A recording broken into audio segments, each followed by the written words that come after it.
Shalom, shalom, family. First off, giving all honor and praises to the Most High and to His Son Yahushua. It's Captain Benaniah with the Battle Axe of the Most High, coming to you with another first day of the week. Q&A, Sunday smoke. Touch on being double-minded, tossed to and fro. We can never go touch on these classes enough. Q&As about these particular issues. Just know, in these last days, brothers and sisters will be tossed to and fro. Not continuing from the doctrine that they have been taught. Always trying to seek something new. And you can tell a lot of times when brothers and sisters are dealing with something, that's always an indicator of why brothers and sisters are being tossed to and fro. Because the scriptures are plain in a lot of things in a lot of areas. And it is what it is. Shalom to Brother Jose. Battle Axes in California. Shalom, Brother Lamont Bidden. Battle Axes up in Cali. Shalom, Young Philly. Shalom, Jabril Thompson. Shalom to you, brothers and sisters that'll be tuning in. I know Jabril Thompson said, "Good evening, Captain. How do you deal with hate against your nation, especially the ones who know they're Israelites?" Well, you just have to love them, and just apply what the scriptures say. Shalom, Brit Yah, Israelites. We love our brothers, man. And hey, all you have to do is just apply the commandments. Christ warned us about those things, man. When you read the book of Matthew, let's go to the book of Leviticus, chapter 19, verse 17. First precept we'll go to is Leviticus chapter 19, verse 17. Precepts we always go over. Shalom, Sister Genesis. Precepts we always go over, man. Like we say, we constantly want to reinforce ourselves with these things. You can never go over them enough. This is the book of Leviticus chapter 19, verse 17. Thou shalt not hate thy brother in thine heart.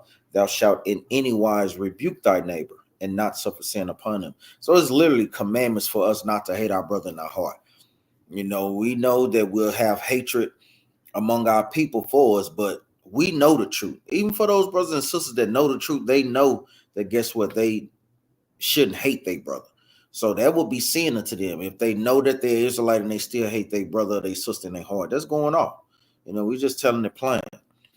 Thou shalt not avenge nor bear any grudge against the children of thy people, but thou shalt love thy neighbor as thyself. I am the Lord. So the Most High God is plain. You have brothers and sisters that are in the truth, that know about the truth, and you still have hatred for your brother or your sister. That is sin. That is the breaking of God's laws, statutes, and commandments. Let's see what Christ told us. Let's go to the book of Matthew, chapter 5, verse 44. Start at verse 43. This is the book of Matthew, chapter 5, verse 43, and it reads, Ye have heard that it had been said, Thou shalt love thy neighbor and hate thine enemy. So we see where Christ has given us the correct understanding. It says, verse 44, But I say unto you, love your enemies. What enemies is this talking about? You always have to go back to where Christ was pulling these things from. This is being pulled from Exodus chapter 23, verses 4 and 5. The enemy that Christ is referring to is the enemy of your own nation, your own race of people. Because a lot of times, even in Israel, even in Christianity, people seem to have forgotten that nation equates to your race, equates to your nationality, to the house of. All these things are synonymous with ethnicity. Just common sense, man. Christianity is a hell of a drug, man. I'm talking about they have dumbed our people down to an extent that it makes absolutely no sense. It really doesn't, man.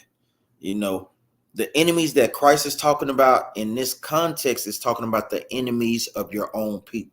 Because Christ was always doing what? Quoting the law. Remember, the New Testament was not even written when Christ was on the scene. So everything that Christ taught was taught from the Old Testament.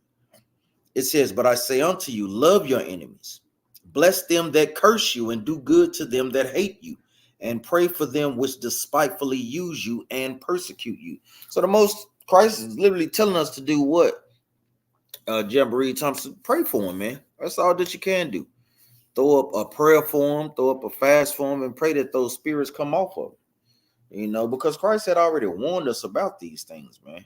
It ain't like it's something new that's on the earth.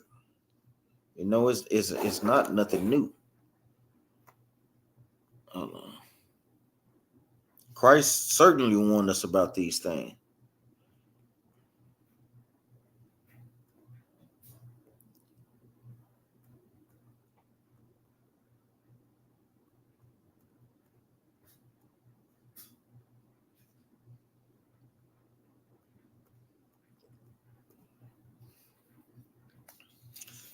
Just flipped over another chapter because I know I just touched on this. The book of John, chapter 15 and verse 17. The book of St. John, chapter 15, verse 17, and it reads, "These things I command you, that ye love one another. If the world hate you, know that it had hated me before it hated you. If you were of the world would love his own. But because ye are not of the world, but I have chosen you out of the world, therefore the world hated you." So we see that, guess what? Not only are our people going to hate us, but guess what? The entire world is going to hate us for what we're doing, man. Because ultimately they know this is the truth. This is not a new thing in the earth. People have always been hating one another, man. Always. Let's go to the book of First Maccabees. Make sure that brothers and sisters get these precepts. What do I want?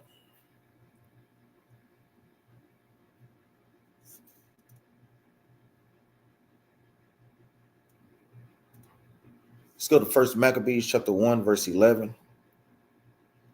This is the book of First Maccabees chapter 1, verse 11. "In those days there went out of Israel wicked men, who persuaded many, saying, Let us go and make a covenant with the heathen that are round about us.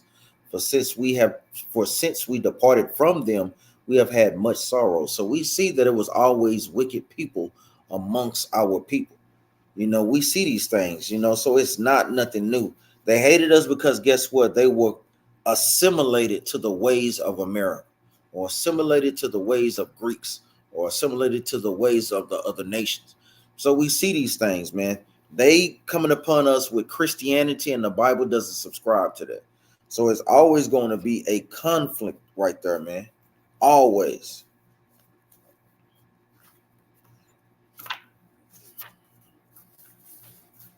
Like I say, you don't be bothered by those things. Remember, Christ always had already warned us about those things.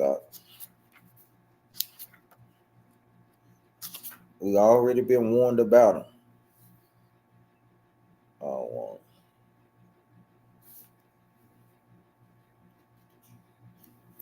I know Aqua saying, I got another question. It says, "Can the other nations follow the law, or is it only for us?" Well, at this point, remember the law. Once we get back in our rightful estate, Jabril Thompson, guess what? The laws is going to be enforced on the planet Earth. Right now, it's our jobs. Initially, the law is given to Israel, and it was our job to teach the nation of the world God's laws. Let's go to the book of Psalms. Let's go to the book of Psalms real quick. 147. Brothers and sisters should know the precepts. Just reinforce these things. This is the book of Psalms, chapter 147 and verse 19, and it reads, "He showeth his word unto Jacob, his statutes and his judgments unto Israel." So we see that the Most High God only gave us the law, statutes, and commandments. He had not dealt so with any nation. And as for his judgments, they have not known them. Praise ye the Lord. So we see that the commandments were only given to the Israelites. But then in tune, it was our job to do what? Understand the commandments and teach the world God's laws, statutes, and commandments. That is our job as a nation of people, to enforce God's laws. There's another precept, Psalm 78 and 5. "For he had established a testimony in Jacob and appointed a law in Israel, which he commanded our fathers, that they should make them known to their children." So it is our job first to guess what? Get our nation in order. But once Christ comes back, the Most High God sends Christ back, he's going to have Christ enforce his laws on the earth. And that's what these prophecies in the book of Isaiah, in the book of Micah, in the book of Revelations, that's what these prophecies are going into. Let's get there right quick. Let's go to the book of Isaiah, chapter 2, verse 2.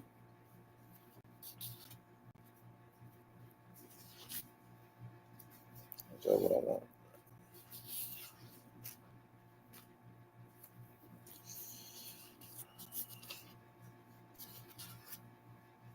Bear with me a moment.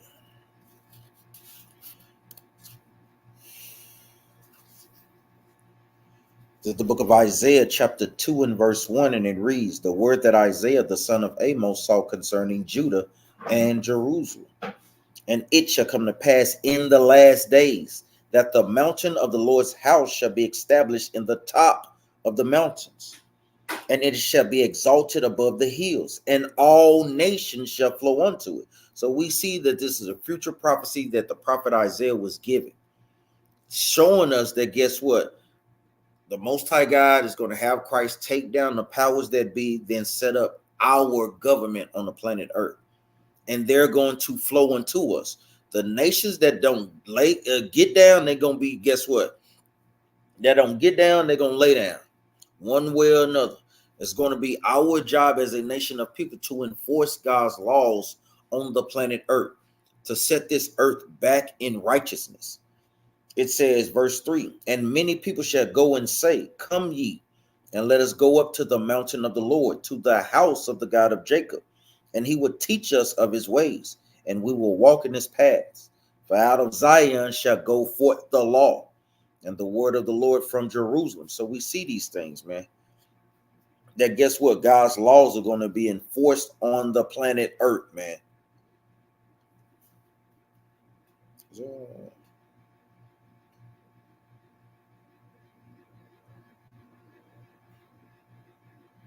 Let's jump over to Micah. This is a precept for Isaiah chapter 2. Remember, the prophets, they were reiterating the same things over and over again, to make sure that our people always had 2 or 3 witnesses, man, saying the same exact thing. This is the book of Micah, chapter 4 and verse 1, and it reads, but in the last days, saying the same thing Isaiah is saying, it shall come to pass that the mountain of the house of the Lord shall be established in the top of the mountains, and it shall be exalted above the hills, and people shall flow unto it. And many nations shall come and say, let us go up to the mountain of the Lord, to the house of the God of Jacob, and he will teach us of his ways, and we will walk in his paths. When is this? In the end times, when Christ is sent back at his second coming to destroy the powers that be. This is not right now. The other nations, they don't think upon God's laws according to 2 Ezra chapter 3, Salaki. It says, for the law shall go forth of Zion, and the word of the Lord from Jerusalem. So we see that these things are plain. Hope you understand that, Jabril Thompson. I know Brother Jose is asking on Daniel chapter 4, verse 27, is that talking about the sins of the king of Babylon? I thought only Israel could sin. No, the other nations, they could sin as well. You have what is called universal laws. Universal laws are laws that people know not to do as a nation of people. So collectively as the human species that you shouldn't murder. You shouldn't murder. You shouldn't steal. You shouldn't take or sleep with somebody's wife. You shouldn't do those things, man. It's just certain things that are just self-explanatory, that you should know not to do. Let's get that in the book of Daniel. It's the book of Daniel, chapter 4 and verse 27, and it reads, wherefore, O king, let my counsel be acceptable unto thee, and break off thy sins by righteousness, and thine iniquities by showing mercy to the poor, if it may be a lengthening of thy tranquility. So even in this, we understand, like we said, going into Daniel's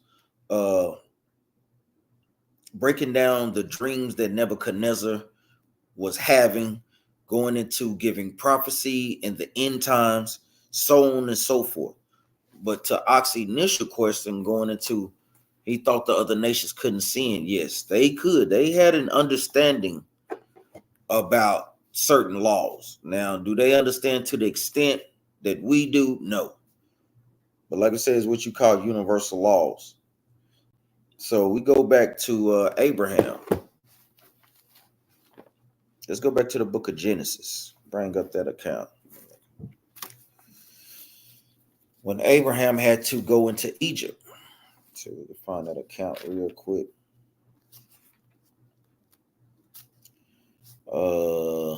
Let's go.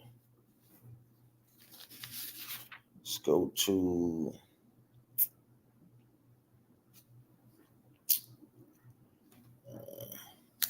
no. Somebody find that for me real quick. Let me see. Deep sleep. I want to get an account to where he said that Sarah was his sister. That account. Bear with me, Battle of the Kings.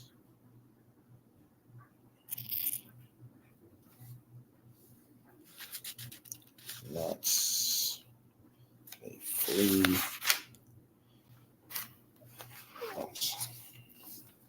Bear with me. So they said it's Abraham's deception. Let's go to the book of Genesis, chapter 12 and verse 10. This is the book of Genesis, chapter 12 and verse 10. And there was a famine in the land, and Abram went down into Egypt to sojourn there, for the famine was grievous in the land. And it came to pass, when he was come near to enter into Egypt, that he said unto Sarah his wife, Behold now, I know that thou art a fair woman to look upon. So he's given Sarah instructions on how they should move in the land of Egypt, because Sarah was very beautiful. It says, verse 12, Therefore it shall come to pass, when the Egyptians shall see thee, they shall say, This is his wife, and they will kill me, but they will save thee alive, because we know that the Egyptians dealt deceitfully and treacherously at times, being what men with power could overtake a brother, take his wife, and so on and so forth. So Abraham is running down this, basically this intel on how to move while they sojourn in the land of Egypt because of the famine. This is the point that I want. Verse 13, say, I pray thee, thou art my sister, that it may be well with me for thy sake, and my soul shall live because of thee. So he's giving her straight instructions on how to move. Say you're my sister. Now, technically, like we say, was it deceit? Remember what the scriptures say. You know, wise as a serpent, harmless as a dove. Technically, she is his sister. You know, bone of my bone, flesh of my flesh. You know, but he's just being, guess what, wise as a serpent, harmless as a dove. Because they understood, like you say, that they would kill her, kill him, and take her. I want to jump down. Verse 14, and it came to pass, when Abram was coming to Egypt, the Egyptians beheld the woman, that she was very fair. The princess also of Pharaoh saw her and commended her before Pharaoh. And the woman was taken into Pharaoh's house. You know, so they seen a beautiful woman. Hey, he has power. They took, it says, verse 16, and he entreated Abraham well for her sake. And he had sheep and oxen and he asses and men servants and maid servants and she asses and camels. Verse 17, and the Lord plagued Pharaoh of his house with great plagues because of Sarah's, Abram's wife. So we see that the Most High God intervened and started to bring judgment upon Pharaoh for, guess what, taking Abram's wife. It says, verse 18, and Pharaoh called Abram and said, What is this that thou hast done unto me? Why didst thou not tell me that she was thy wife? So they understood about what adultery. This is the point that I'm making with Brother Hosea. They understood about adultery. That's why he said, why you didn't tell me that she was your wife? But that's after the fact that the Most High God was sending plagues and jacking his behind up. But it is a such thing as universal laws to where you know not to mess with another man's wife. You know not to kill a brother unless he's threatening your life or he's threatening the life of your family, what we would call self-defense. It's just not going after a murder. irresponsible just to go out there and take things that's not yours, even though we know Esau does it all the time. It says, verse 19, why sayest thou she is my sister? So I might have taken her to me to wife. Now therefore, behold thy wife. Take her and go thy way. So we understood, Pharaoh understood about adultery. They understood about these things, man, how out of order it was. And that if he didn't give her back, the Most High God was going to kill him, man. You know, so the other nations, they know about sin. Michael, son of Yah, we shall be gathered soon. Wait patiently, O Israel. That's right. Shalom, shalom, Princess Nakia, house of Brother Asher, shalom, family. Shalom, Brother Don Israel, shalom, shalom, sister. Get out, Princess Coco, shalom to you, brothers and sisters that's just now tuning in. I know you can see the class, like we say, plus the Q&A. I know we kind of want to constantly touch on these things because we see brothers and sisters, guess what? Their spirit comes back around to where it takes brothers and sisters off their place. They listen to all these different camps, all these different teachings that's out there, and it causes brothers and sisters to do what? To doubt in their mind. No, brothers and sisters, you have to stay on the straight and narrow path. Shalom to cook that Israel. Shalom says, stay on the path that the Most High God has given us, man. A lot of times, brothers and sisters are not assured of those things. You're not going back to go over the precepts. You're either dealing with some secret sins. It can be a number of things why brothers and sisters be tossed to and fro. This is the book of Ephesians, chapter 4 and verse 14, and it reads that we henceforth be no more children. And a lot of times, brothers and sisters have not grew up spiritually in this walk. That's why Paul is letting us know, we're addressing them as children. Be ye no more children. Child, you can tell them anything. A child is, guess what, here today, guess what, mine gone tomorrow. Shalom, Brother Cedric. Here today, mine gone tomorrow, man. But by us being adults, guess what, we have to read these things and understand, is these things lining up with thus saith the Lord? You know, comparing spiritual things with spiritual things, man. You know, that doctrine that the Most High and Christ are one, that's totally going on. It's too many plain scriptures in the Bible that show you Christ sitting on the right hand of the Most High. How can they be the same if they're sitting on the same? How can he be the same if he's sitting on the right hand of the Most High? Even in the account with Brother Stephen. I mean, come on, man.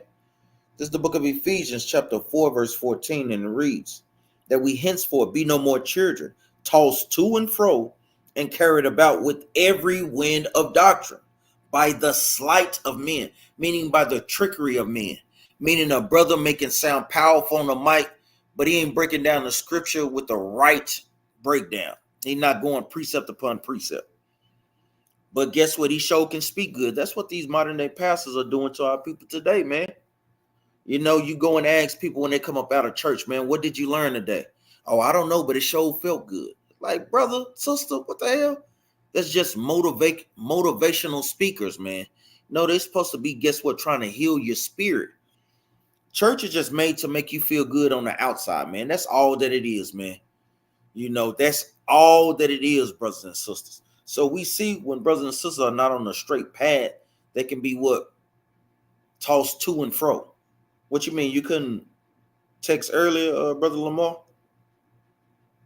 It says that we henceforth be no more children, tossed to and fro, and carried about with every wind of doctrine, by the sleight of men, and cunning craftiness, whereby they lie in wait to deceive. So we see that this spirit is going to be constantly put out there, waiting patiently to make sure that brothers and sisters are deceived by this particular type of spirit, man. To where, guess what? Brother may be speaking eloquently and he got you. He got you that quick, man. And didn't even break the precept down right. Didn't even break it down right. Didn't even go precept upon precept. Didn't even give you 2 or 3 witnesses, man. But brothers would take these things and guess what? Run a marathon with it, man. That's totally going off, man. Totally going off. What is the doctrine that, guess what, we should be learning? Let's go to the book of Proverbs. Basic precepts, man. A lot of times, brothers and sisters be carried away because they be trying to get too damn deep, man. They be trying to get too damn deep, man. Keep it simple, man. You got Soldier Ezekiel up in the chat, man. Shalom on the live.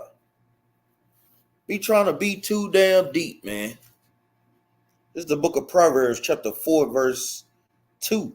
And it reads, "For I give you good doctrine, forsake ye not my law." So if you're listening to people now not going through the laws, statutes, and commandments, showing you what you are and what you are not doing, guess what? That's not the doctrine that you should be watching, man. Most I gotta make this thing easy to understand. Easy, man. Plain to the wise, but guess what? Stumbling blocks to the wicked, man. And it's just that simple. Shalom, Sister Danielle. How you doing, sis? Soldier Ezekiel put in a Wisdom of Solomon, chapter 4, verse 4, and it reads, "For though they flourish in branches for a time, yet standing not last, they shall be shaken with the wind, and through the force of winds they shall be rooted out." And that's a great precept that I put in there, because when you're not rooted with the Most High and with Christ, guess what? Your foundation can be easily shaken.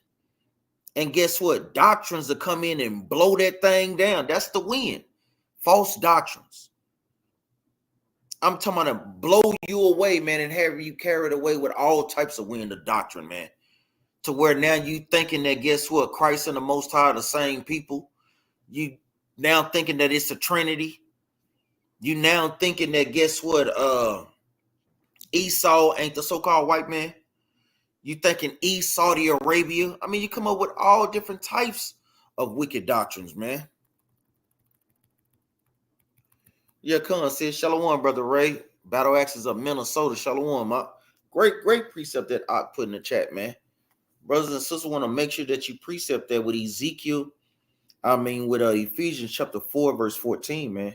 Great precept. Let's read that thing again from the top, man. Great precept. This is the book of Wisdom of Solomon, chapter 4, verse 4, and it reads, "For though they flourish in branches," and you may have brothers and sisters come in and do great works in this truth, man. Know the precept upon precept? That's them flourishing in branches for a time. Christ told us to endure it to the end, not for a time. That's the understanding, man. Yeah, most definitely, sis. We heard. Just give me a call after class, sis. We can deal with it. It says, "Yet standing not fast," meaning you're not standing circumspect. You're not having your head on a swivel, watching too many videos, and you don't have a good, stable foundation. I like watching brothers. Of course we watch brothers, man. But I understand what we teach at the Battle Axes. Not to knock other brothers, but that's why we do have different camps. Because guess what? No one has the full understanding. Yes, I understand when brothers say, yes, this truth is 100%, but we don't all have 100% of the breakdowns. So that's why the Most High God has different camps. That's what we say. If it bears witness with your spirit, hey, get with those brothers, man. Most High God is making a way for every brother and sister that's out there with a particular doctrine. Like I was going over with brothers and sisters in the class afterwards. Hey, if you believe this, guess what? It's a camp out there that teach that. If you believe that, it's a camp out there that teach that, man. So you don't give no excuses to why you're behind can't congregate, man. It says, "For though they flourish in branches for a time, yet standing not fast, they shall be shaken with the wind." And what is that wind? Different doctrines. It says, "And through the force of winds," meaning those doctrines can be so powerful that they can overtake a brother's mind estate. It says they shall be rooted out, man. We see these things, man. Verse 5, "The imperfect branches shall be broken off, their fruit unprofitable, not ripe to eat. Yea, meat for nothing," meaning ripe for nothing, man. This thing here is very important that brothers and sisters stay rooted and grounded in this truth, man. Great precept, man. Make sure brothers and sisters write those things down, man. Make sure brothers and sisters write them down.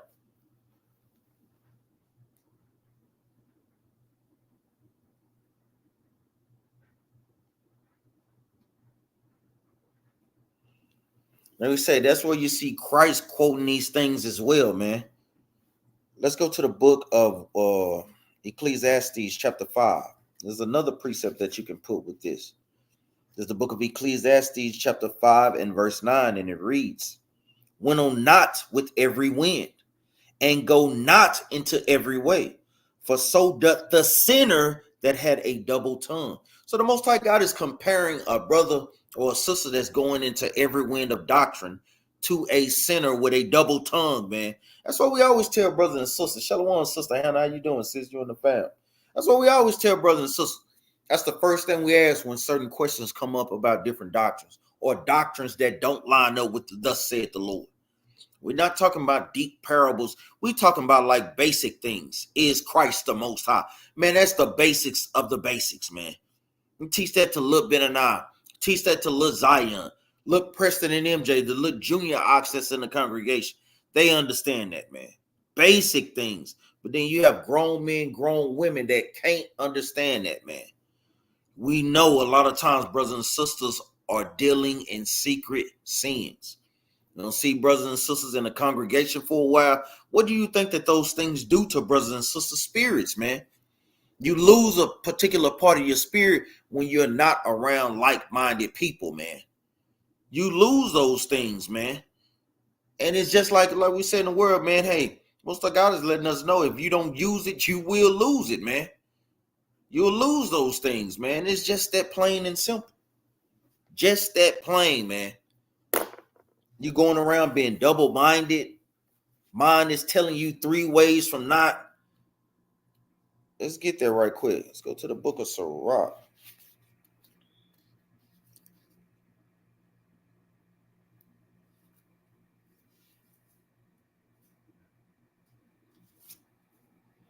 This is the book of Sirach, chapter 37 and verse 14, and it reads, "For a man's mind is sometime wont to tell him more than 7 watchmen that sit above in a high tower." So we see that, guess what? You have Satan playing tricks on your mind. Guess what? Steady in and out of your head, because guess what? You dibbling and dabbling in things you have no damn business doing, man. You have no business. So guess what? He's playing musical chairs with your brain, man. Have it, brothers going completely off. And that's a sad thing, too. That's why I don't even trip, brother. What you dealing with, brother? No, I ain't dealing with nothing. Hey, I play the long game, man. I'm very patient. I just wait a day, a week, a month, some years. Eventually, the Most High God will reveal those things, man. Because, I mean, these things are easy to be understood. No, Ezekiel put another precept in 2 Timothy chapter 3, verse 14. "But continue thou in the things which thou hast learned and hast been assured of, knowing of whom thou hast learned them." That's a great precept going into the class. That's literally what I was going to title this class, man. "But continue thou in the things which thou hast learned." I literally was going to put that. I is super in the spirit right here, man. Sister Danielle was saying, "I first learned from you, brothers, and I do watch other camp videos, but only street teaching. But as far as classes, I come to y'all praises." And like we say, it's nothing wrong with brothers and sisters watching other camps. There's nothing wrong, but you want to make sure that you have discernment when you're watching those things, man. If you know you're going to be a part of battle axes, you have to understand what we teach versus what other brothers and sisters, other brothers teach as well. So you have brothers that follow the full moon. You know, like scripture say, let every man be fully persuaded in his own mind. You know, as long as he's trying to do something, we know that guess what? Christ is going to open up all this understanding, man. So I don't even trip on that. You know, you have brothers that's out there, they be pissed off with that, man. Brother, what the hell can you do? Brother, we know it's going to be like this. It's going to be a division. Brothers see the scriptures one way. What can you do? All you can do is, guess what? Give them 2 or 3 witnesses, contend for the faith, and if he don't believe, I mean, it is what it is. I would rather a brother be striving to keep some form of the law than no law at all, man. Me personally, but that's me speaking as a man. We're not talking about some of the obvious things. It's obvious we know not to eat pork. It's obviously we know, guess what, to wear your fringes, for men to grow their beards, for women to wear dresses, you know, for us to keep the high holy days. Not talking about some of the obvious things. Let's go to the book of Matthew. Because Christ is basically saying the same thing in the book of Matthew that the wisdom of Solomon was going into.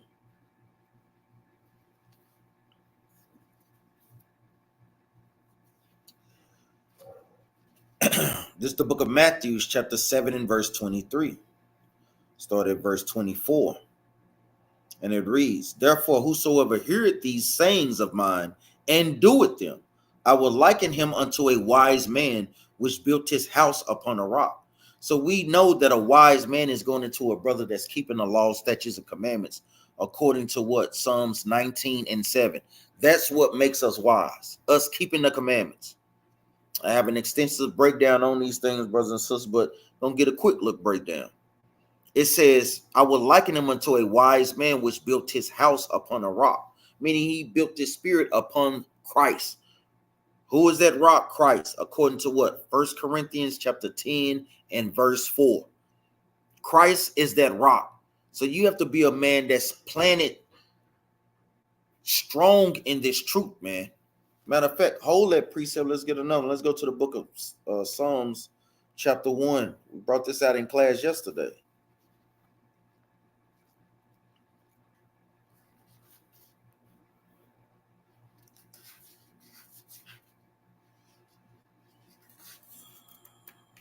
This is the book of Psalms chapter 1 and verse 2.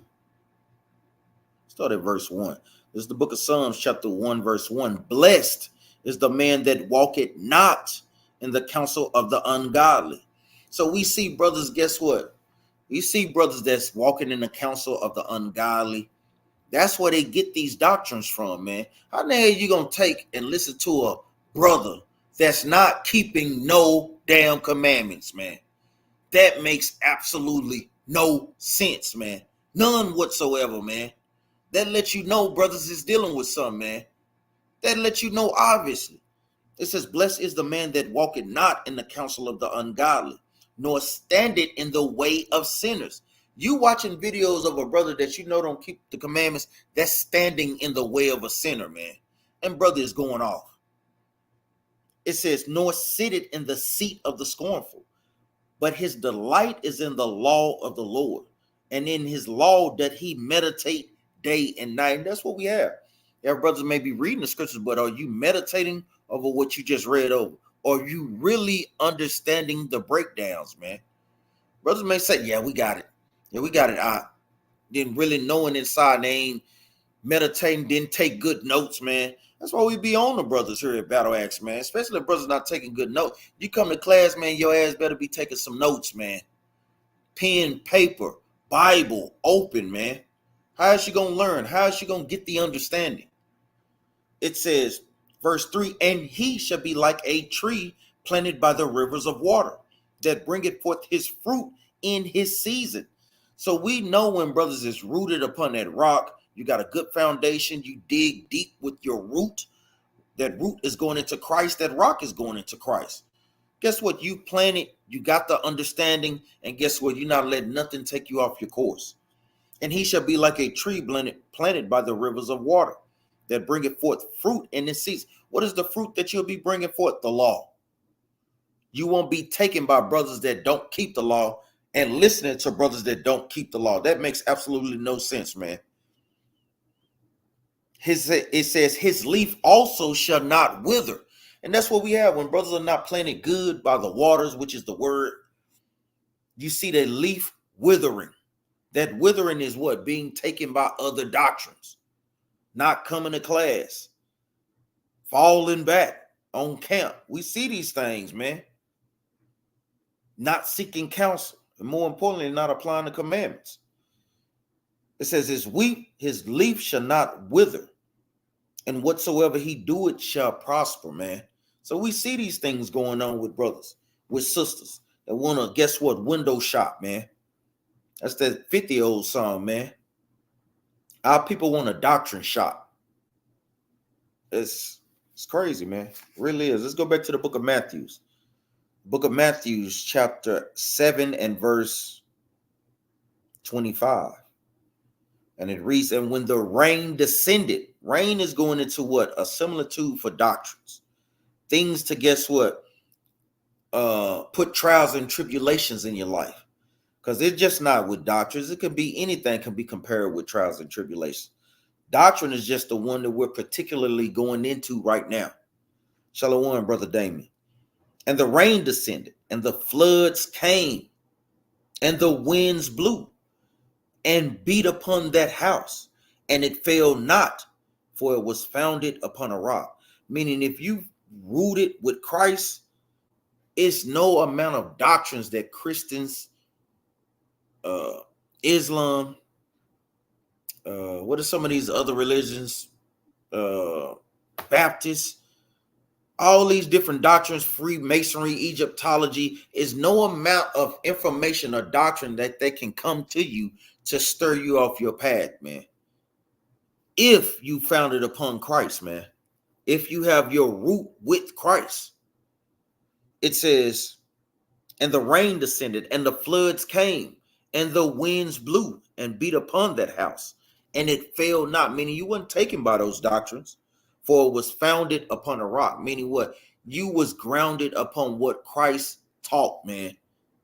Christ literally taught that he is not the Father. I mean, I don't know how much plainer it can get, man. Christ constantly said, as he sit on the right hand of the Father, the angels, the clouds of heaven came to the Son of Man and came to the Ancient of Days. I mean, come on, man. Let's get there right quick, man. Go to the book of Daniel. Just basic precepts, man. Basic. That's a sad thing to hear, man. This is the book of Daniel, chapter 7 and verse 13, and it reads, I saw in the night visions, and behold, one like the Son of Man came with the clouds of heaven and came to the Ancient of Days. And they brought him near before him. Who? The angels brought Christ to the Most High. If they're the same, why in the hell is the angels bringing Christ to the Most High? I mean, their intellect is on a whole nother damn level. So you mean to tell me these angels were schizophrenic? I mean, come on, man. That's crazy. I mean, that's just totally crazy. Mormon, just all out wicked, man. It is. It's just weird. I know we got Ray Israel Shalom. I put Baruch chapter 4, verse 1, man. These are the commandments of God and the doctrine. It's a great precept.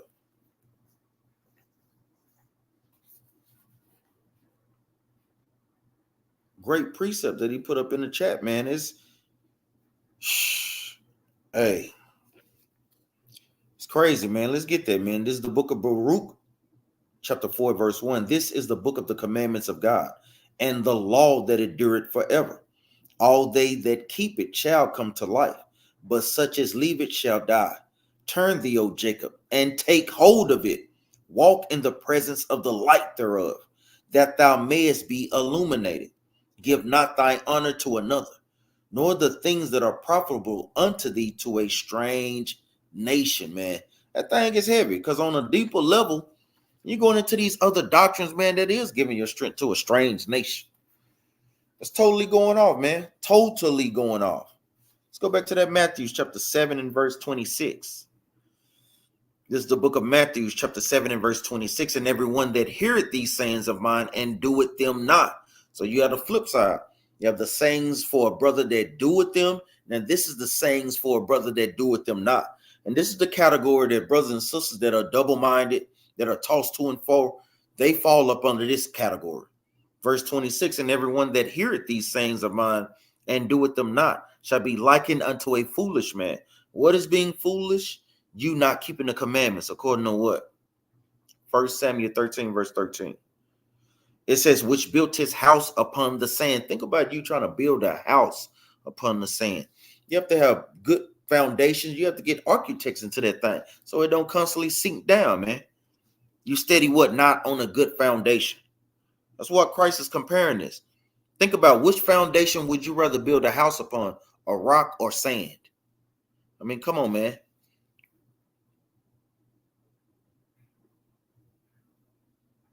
Shalom Hebrew Melodies. It says, does subconscious thoughts, wicked or righteous, counts as yours?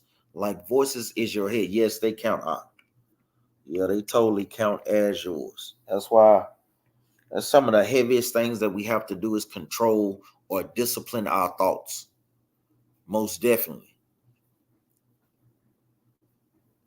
I know, Brother Ezekiel, y'all put Colossians chapter 2, verse 8, but beware lest any man spoil you through philosophy and vain deceit, after the traditions of men, after the rudiments of the world, and not after Christ. Great precept, man.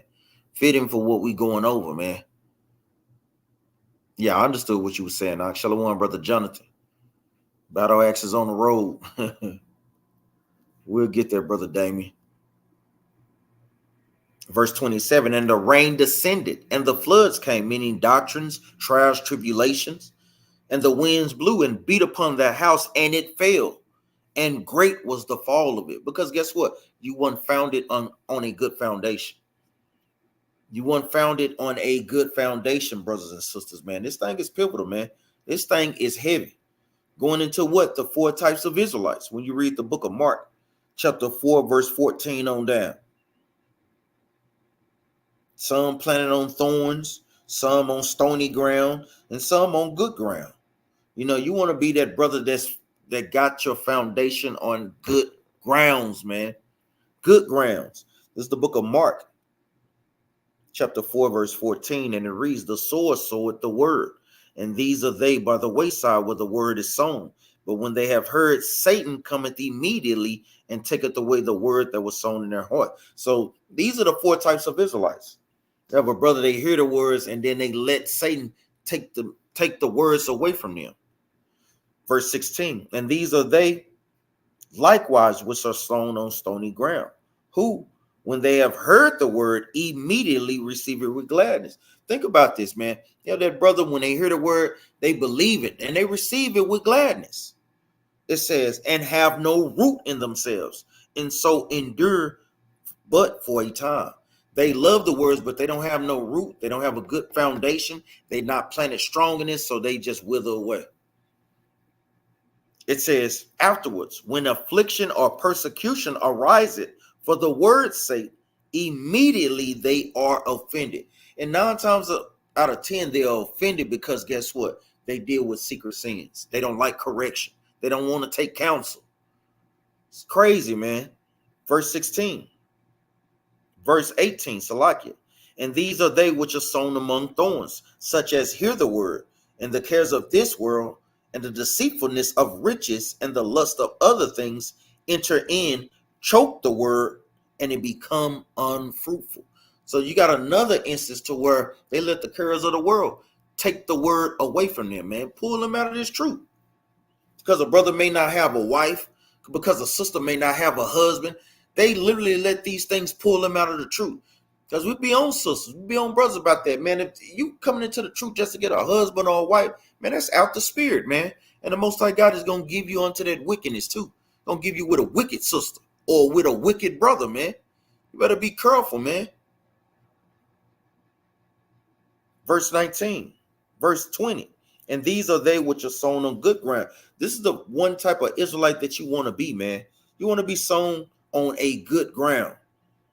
And these are they which are sown on good ground, such as hear the word and receive it and bring forth fruit, some 30-fold, some 60, and some 100. You want to be that brother or sister that's bringing 60-fold, 30-fold, 100-fold. You want to flip this truth as much as you can. When we say by flipping the truth, meaning bidding brothers and sisters to this marriage, man. Going out teaching brothers and sisters. Then having them, guess what, convert.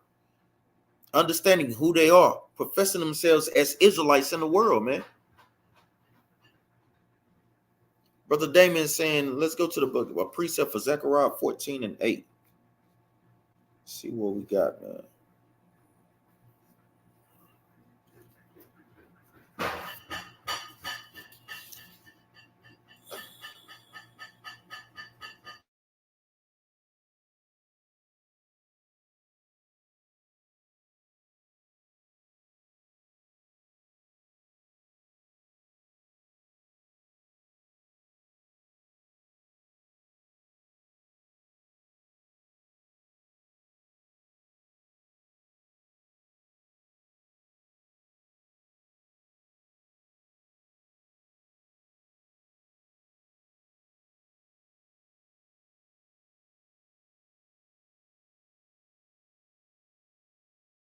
Thanks.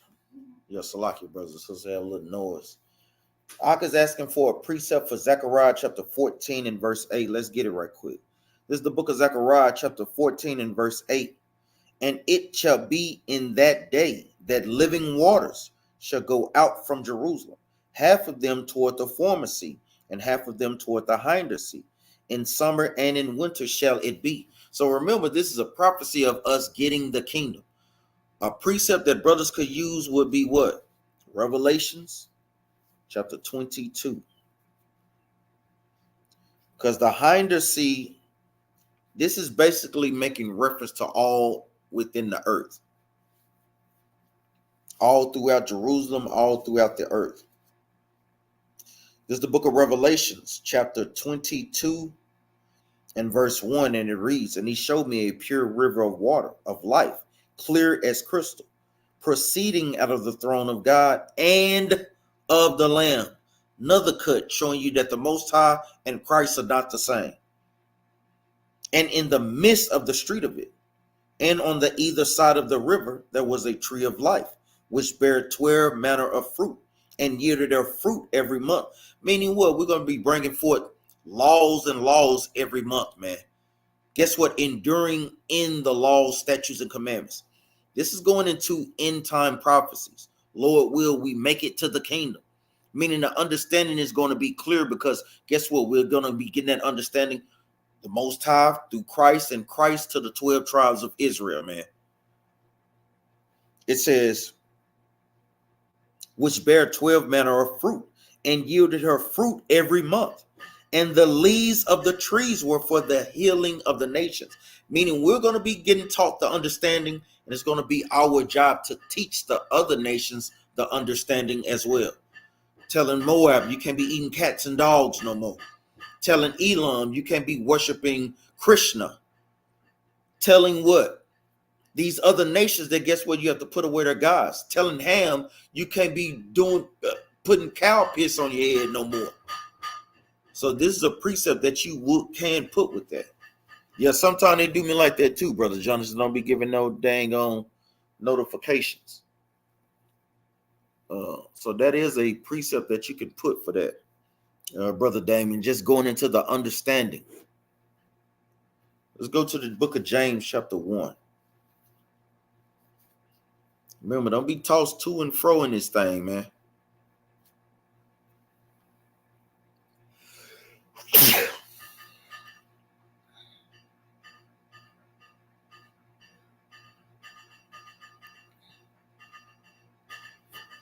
Yeah, so did you understand that, brother Hebrew melodies? Let me answer that right quick.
Thanks, Ak. Damn. Shalom, shalom, Sister Adiva, House of Ehud, shalom, Ak. Damn, my bad. Let's go back to it. Let's go back to the book of Mark, chapter 7 and verse 21. So like your brothers and sisters. This is the book of Mark, chapter 7, verse 21. From within, out of the heart of men, proceed evil thoughts. So yes, within, guess what? Brothers have evil thoughts. Guess what? You want to make sure that you have righteous thoughts more than wicked thoughts.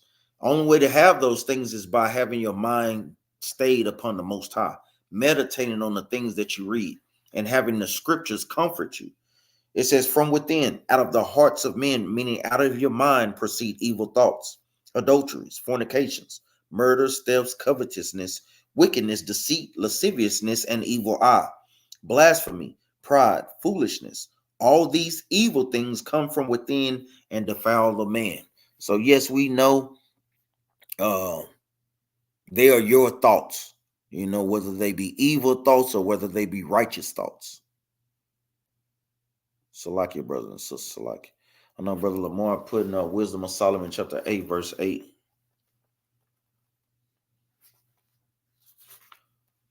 I'm gonna tell you, man, we can tell brothers and sisters that be reading, man, because certain precepts, brothers just constantly be putting up in the chat, man. Constantly putting up in the chat.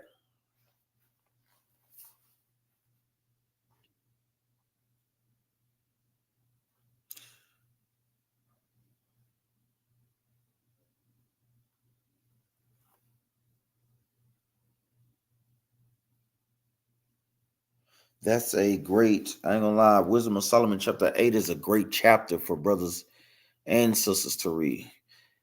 I know Ak is saying, Shalom, Brother Moses, the messenger, Shalom, Ak.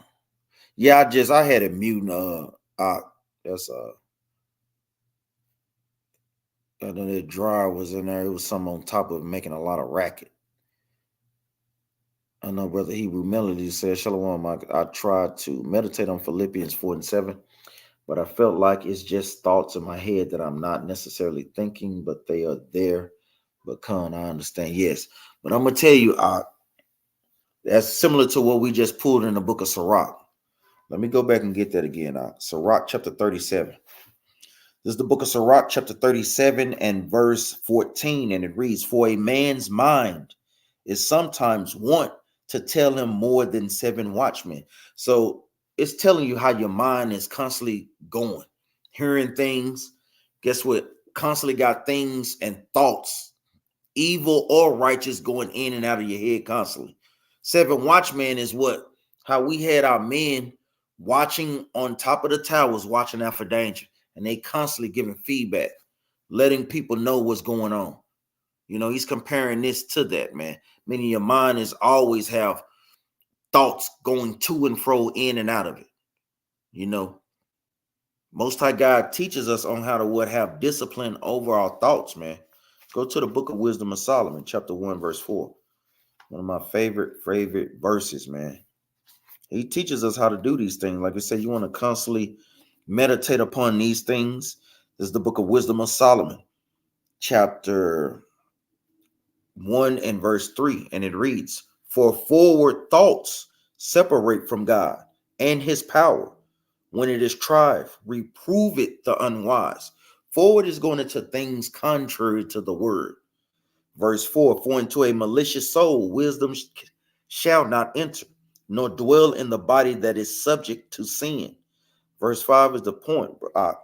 For the Holy Spirit of discipline will flee deceit and remove from thoughts that are without understanding, and will not abide when unrighteousness cometh in. So this is something that, like you say, you want to kind of meditate on. Like you say, sometimes there can be spirits on brothers, that you may have to pray and fast on. Like the book of Matthew, chapter 17, verse 12. Some spirits won't come off but by prayer and fasting. But you want to make sure that you are getting discipline over your thoughts, praying for those things, man. And more important, applying the scriptures. That's what this truth is all about, man. Brothers and sisters know what they struggle with. And a lot of times, brothers and sisters play the game with those things. Let those things come in, and guess what? They can overtake you by you not being on a good foundation, by you not applying what Wisdom of Solomon 4, verse 4, Ephesians chapter 4, verse 14, Sirach chapter 5, verse 14, man. All precepts.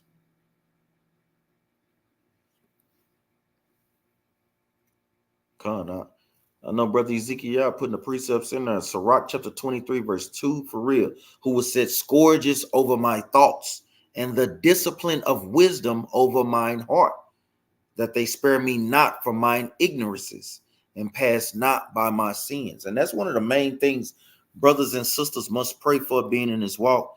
You must pray for discipline of your spirit and of your mind constantly, man. Because Paul warned us about that, man. When we're doing good, evil is right there. You know, it's always right there, man. You always have that good and evil, man. That flesh versus the spirit, you always have those things, man. But guess what? The Most High God gives us power to overcome those. Let's go to the book of Ecclesiastes. He always gives us power to overcome those things. A lot of times, brothers and sisters are not utilizing them, man. That's all that it really ever be, man.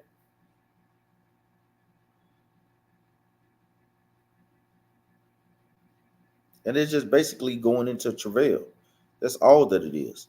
There's the book of Ecclesiastes, chapter 3 and verse 16, and it reads, and moreover, I saw under the sun the place of judgment, that wickedness was there, and the place of righteousness, that iniquity was there. Meaning, when you want to do good, guess what? Evil is always right there. When you thinking righteous, guess what? A wicked thought will try to come up and take away that righteous thought. That's that constant battle. That's Satan trying to get what? Lurking as a ravening wolf, seeking about whom he may devour. That's all that is, man. But you have to utilize and apply the weapons that the Most High God gives us, man. Like we say, Wisdom of Solomon, chapter 1, verse 3 through 5. Even like what Ezekiel put in there, Sirach chapter 23. You know, these are great, great precepts and many other precepts as well. Stand on a diligent path. Guess what? Being around like brothers and sisters. Man, I'm going to tell you, man, brothers and sisters have an arsenal of weapons at their disposal, man. And a lot of times, there's always a breakdown. Either you're not congregating enough, you're not applying the scriptures, you're not praying, you're not fasting, or you're not getting counsel. It's always a breakdown of one of 5 things, man. Always. Secret sins. It's always something guaranteed, man. Always, man.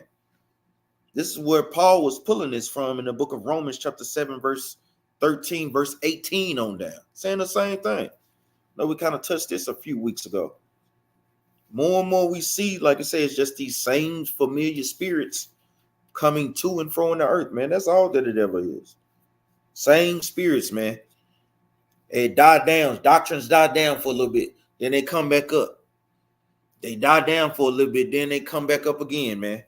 This is the book of Romans, chapter 7 and verse 18. And it reads, for I know that in me, that is in my flesh, dwelleth no good thing. For to will is present with me, but how to perform that which is good, I find not. For the good that I would, I do not, but the evil which I would not, that I do. Saying the same thing. Paul wanted to do good, but guess what? His flesh would be so strong that it would cause him to go off. So brothers have to pray and pray and pray for discipline, man. Discipline and patience, man, because we know a just man falleth 7 times. We know these things, man. I want to go back to what I pulled earlier. Let's go to that 2 Timothy. Because a lot of times brothers is not following in the things that they have learned. Want to try something new, man. Our people love trying something new, man. I'm talking about love it to death, man.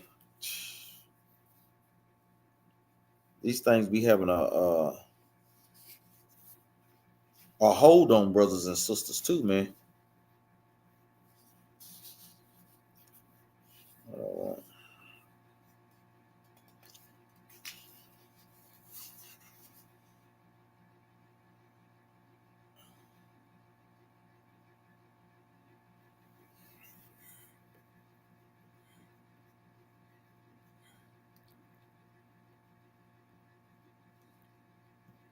No, I put in there, what was it? 2 Timothy chapter 3, verse 14, and it reads, But continue thou in the things which thou hast learned and hast been assured of, knowing of whom thou hast learned them. So we see you want to be assured of the things that you have learned. A lot of times, brothers, you write the notes, but you're not assured of those things. You're not coming back to ask questions. Then you watch a video and you be taken by that wind of doctrine, man. Verse 15, and that from a child that has known the holy scriptures, which is able to make thee wise unto salvation through the faith which is in Christ Jesus. So we see brothers not are being assured of those things, man. Meaning you're not going back to precept upon precept. Hey, could you give me some more precepts? Could you just go through a few more? Could you go through that breakdown one more time? Let me make sure I'm dotting my I's, crossing my T's. No, Moses, the message of putting in Judah chapter 6, verse 9. And if thou persuade thyself in thy mind that they shall be taken, let not thy countenance fail. I have spoken it, and none of my words shall be in vain. That's a great precept, That's a great precept, man. Brothers are putting great precepts on this thing, man. We just hate to see these things, man. But hey, we know that's how the judgment goes, man. The Most High God puts these spirits out there, and they go around and they come right back around, man. I'm talking about right back. It's crazy. Go to the book of James, chapter 1. This is the book of James, chapter 1 and verse 6. The book of James, chapter 1 and verse 6. But let him ask in faith, nothing wavering. For he that wavereth is like a wave of the sea, driven with the wind, tossed with the wind and tossed. So let me read that again from the top. This is the book of James, chapter 1 and verse 6. But let him ask in faith, nothing wavering. For he that wavereth is like a wave of the sea, driven with the wind and tossed. For let not that man think that he shall receive anything of the Lord. So James, the brother of Yahushua, is saying, if you're tossed to and fro, you can't think that you're going to be saved, man. He's saying it plainly, man. Verse 7, for let not that man think that he shall receive anything of the Lord. Guess what, man? If you being tossed to and fro, you sin, Shalom, brother Abraham. You sin, guess what? If you're not on a good, stable foundation, brother, the Most High God is not going to deal with you. I'm just saying it plain. Verse 8, a double-minded man is unstable in all his ways, man. You cannot be double-minded in this truth, man. You just can't, man. Let's get some more, man. Let's go to the book of Revelations.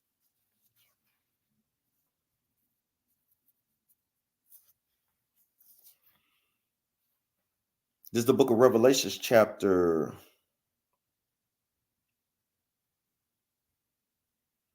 3 and verse 14. 3 and 15. I really want to get straight to the point. You thinking you can be double-minded and come to Christ, man? It's literally is the precept for this, man. Yeah, bring it out. Yeah, you ain't got to say you got a question on that's what it's for. Just state your question. This is the book of Revelation, chapter 3, verse 15, and it reads, I know thy works, that thou art neither cold nor hot. I would work that thou were cold or hot. So Christ is literally letting us know, hey, he would rather you be for him or all the way against him. You can't straddle the fence. Straddling the fence is being double-minded, being tossed to and fro. 1 minute the truth sounds good to you, 1 minute that it don't sound good because you don't like that particular verse. 1 minute the truth sound good to sister until you bring out Deuteronomy 22 verse 5. 1 minute the truth sound good, but until you bring out what? Showing no sins, it don't sound good. This is the book of Revelation, chapter 3, verse 15. I know thy works, that thou art neither cold nor hot. I would that thou wert cold or hot. So then, because thou art lukewarm, meaning in between, in the middle, and neither cold nor hot, I will spew thee out of thy mouth. Meaning you have to pick a side with Christ, man. Either be all the way for him or be all the way against him. Because if you're trying to play the middle, he's going to kill you. This is a precept for what we just read in the book of James, chapter 1, verse 7. It's something that brothers and sisters can write down, man. That's right. Even what Ezekiel put up in there, man. For the time will come when they will not endure sound doctrine, but after their own lust shall they heap to themselves teachers having itching ears. And that's what it's all about, man. They want to hear somebody that's going, guess what? Make them feel good. No, the Bible have feel good spirits in there, but not everything is going to be a feel good, man. Because sometimes, guess what? We got to call out the BS. God got to call out the BS that our people do. I mean, it's just that plain. Brother Jonathan asked in Isaiah 26:3, that will keep him in perfect peace, whose mind is stayed on thee, because he trusted in thee. That's a great precept. Brothers putting great precepts in this mug, man. Brother Moses says, Sirach chapter 6, verse 32, my son, if thou wilt, thou shalt be taught. And if thou wilt apply thy mind, thou shalt be prudent. Great precept. Abraham is asked, 1 Timothy chapter 2 is like notwithstanding, she should be saved.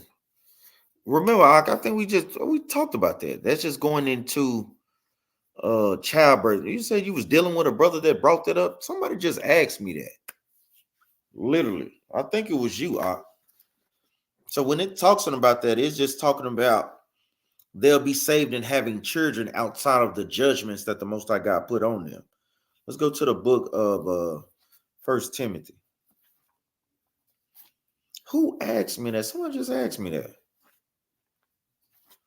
It must was you out. This is the book of 1 Timothy chapter 2. Yet she shall be saved. You got to give me the precept, because I think it's 2 Timothy, if I'm not mistaken. She shall be saved in childbirth. Oh, verse 15. We're going to start up. This is the book of 1 Timothy chapter 2 and verse, I'm going to start at verse 12. This kind of gets the context. This is the book of 1 Timothy chapter 2 verse 12. But I suffer not a woman to teach, nor to assert authority over the man, but to be in silence. So the Most High God is giving out the orders. Now he's going into to explain why the Most High God has the man over the woman. Verse 13. For Adam was first formed, then Eve, meaning the Most High God set the hierarchy. He set who he wanted to be over. Verse 14, and Adam was not deceived. This is the other reason. Adam was not deceived, but the woman being deceived was in the transgression. Verse 15, notwithstanding, she shall be saved in childbearing, if they continue in faith and charity and holiness with sobriety. Why is he saying this? Because of Genesis. Let's get that. Remember, a lot of these things, when it's saying certain things, it's quoting things from the Old Testament. So Adam and Eve is giving you a reference point. Why did he say she shall be saved in childbirth? Because the Most High God put curses on Eve, put judgments on Eve for doing what? Not following her husband and being tricked by the serpent. Let's go to the book of Genesis chapter 3 and verse.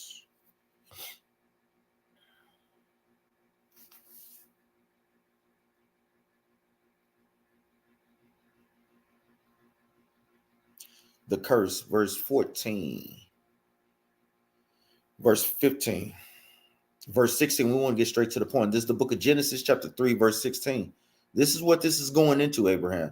Unto the woman, he said, I will greatly multiply thy sorrow and thy conception.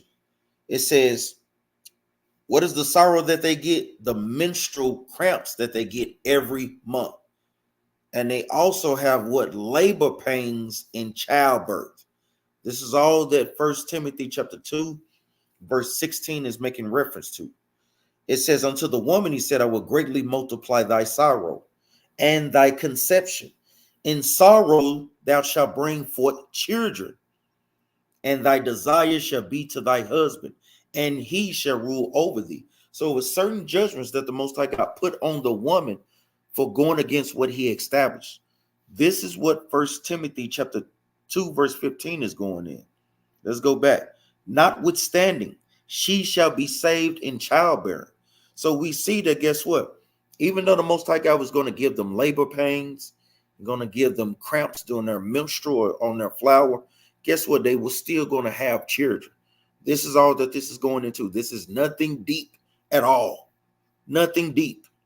So you listening to brothers that's trying to make this deep, don't run with it. It's nothing deep at all.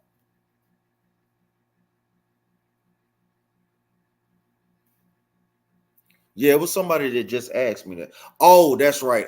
That was Brother Jonathan. Yeah, that's right. Colin.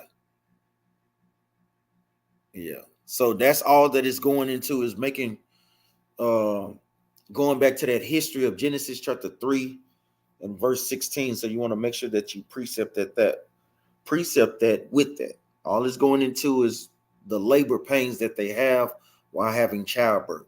But the Most High God was still going to bless us to have children, even though they would endure pain doing it.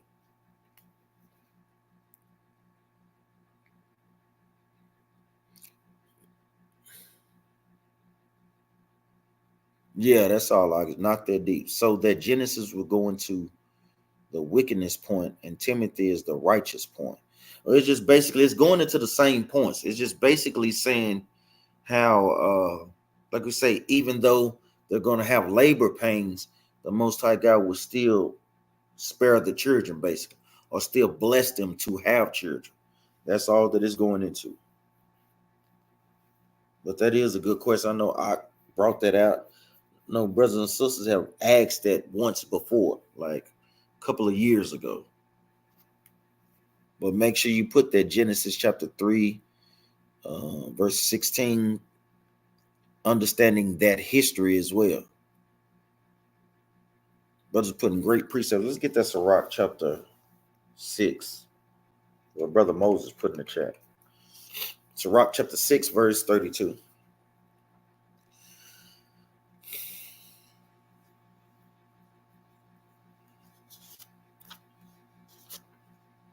This is the book of Sirach chapter 6 and verse 32. And it reads, My son, if thou wilt, thou shalt be taught. And if thou wilt apply thy mind, thou shalt be prudent. And that's one of the main things. We must apply our minds to God's laws, statutes, and commandments. That's when the Most High God, guess what? Gives us more and more understanding. Prudent is a man that's looking towards the future. And that's what the prophecies is all about.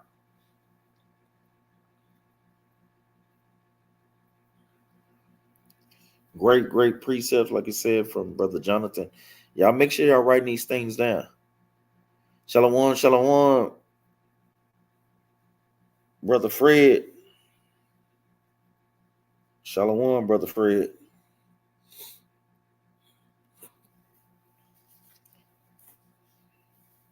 I got the action. We can't even be playing the games out. As Captain Jeremiah told me about yesterday, man. What's going on? Because I know he ran through the precepts with you, man. What's going on? Did you take the counsel? Did you take the precepts? Talk to me, Brother Fred. Matter of fact, it's our job to worry, though. Because I'm going to tell you talking about don't worry. That's a good precept to meditate on. You talking about don't worry. I asked you a question, man. I asked you, did you get that understanding that Captain Jeremiah was bringing out?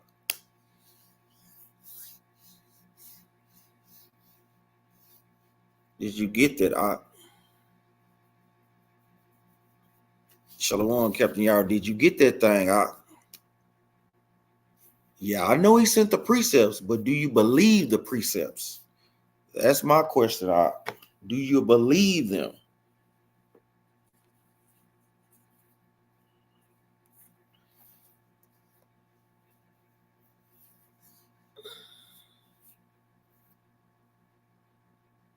Are you sure? Are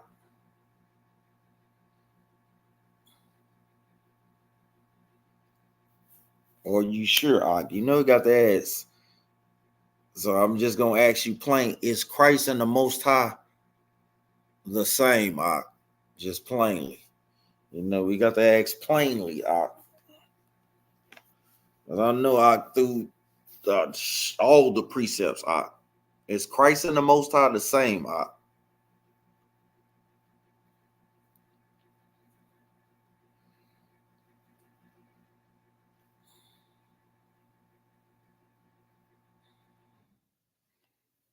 Yeah, I am listening. Talk to me, man.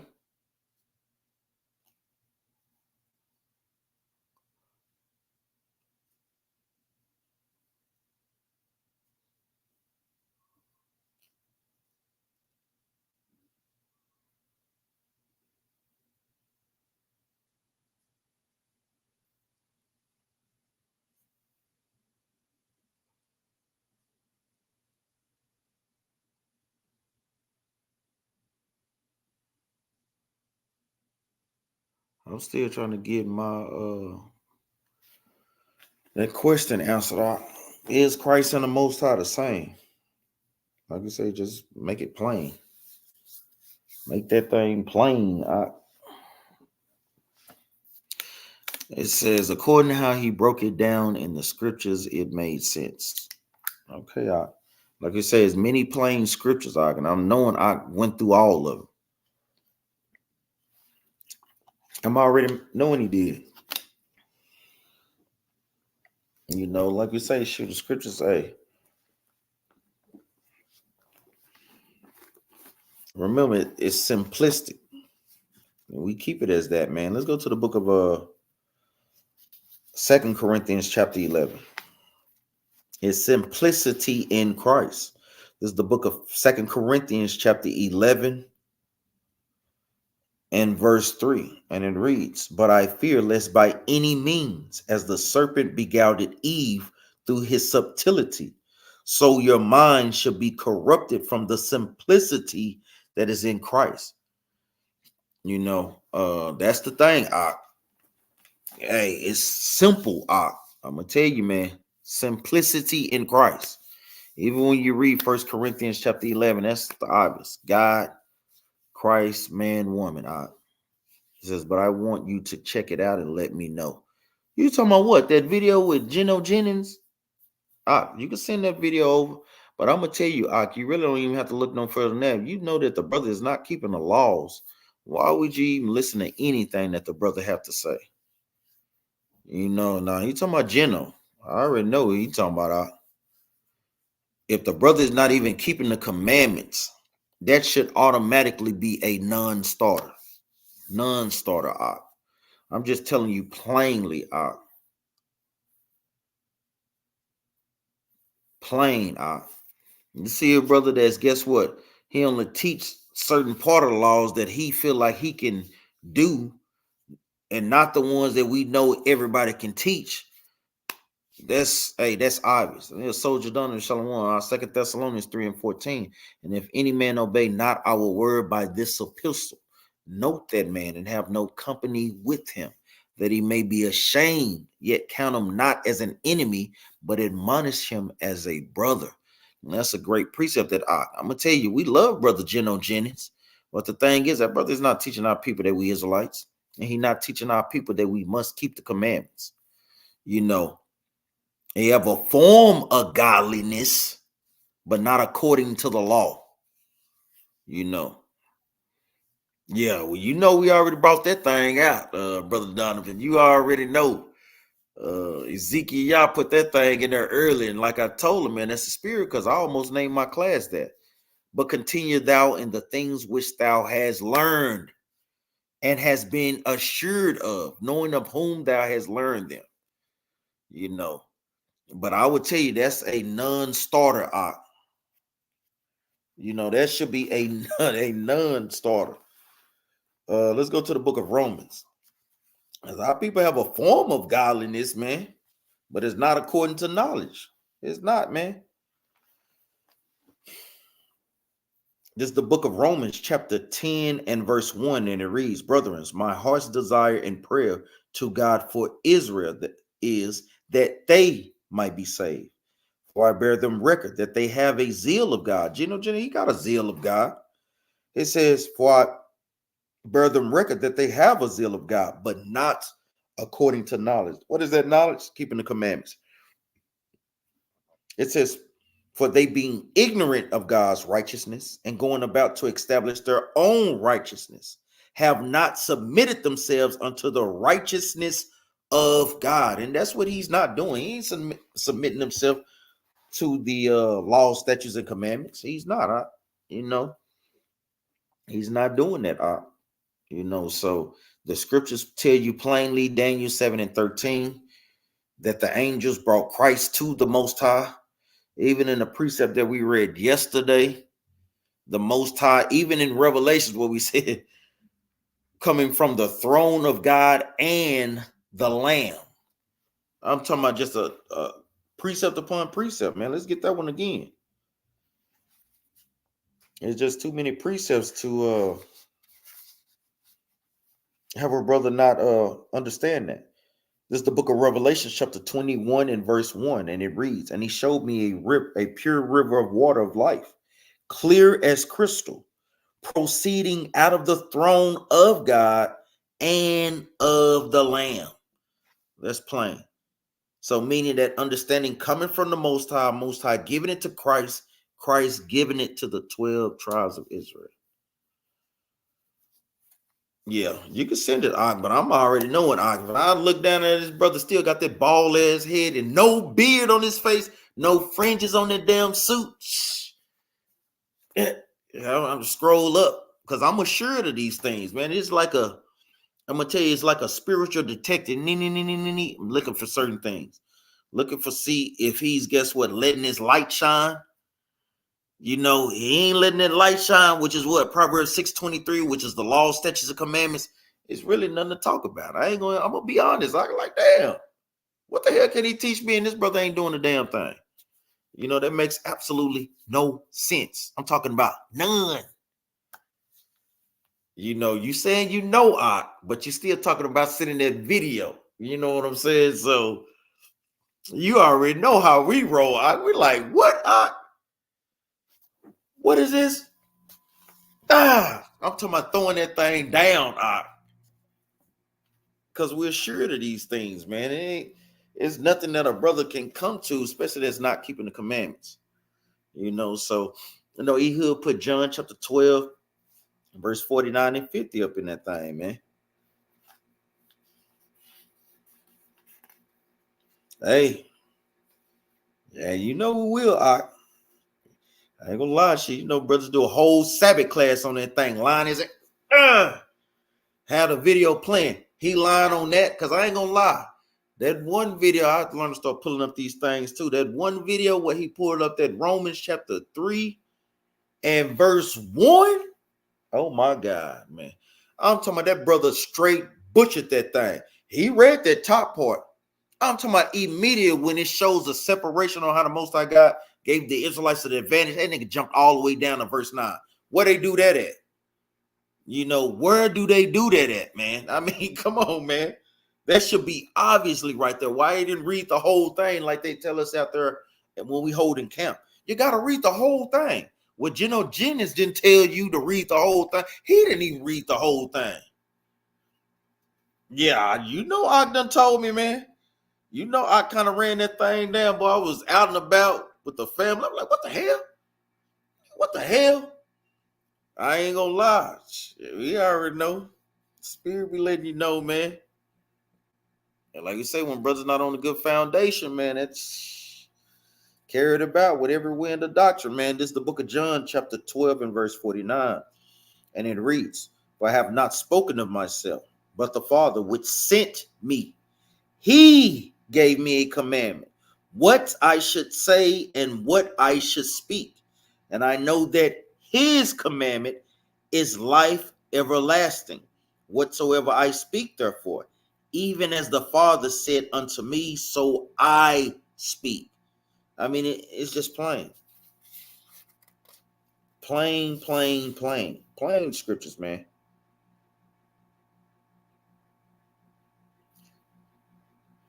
The book of John, chapter 10, verse 29. My Father, which gave them me, is greater than all, and no man is able to pluck them out of my Father's hands. I mean, the list goes on and on. You know, I mean, it goes on and on, man.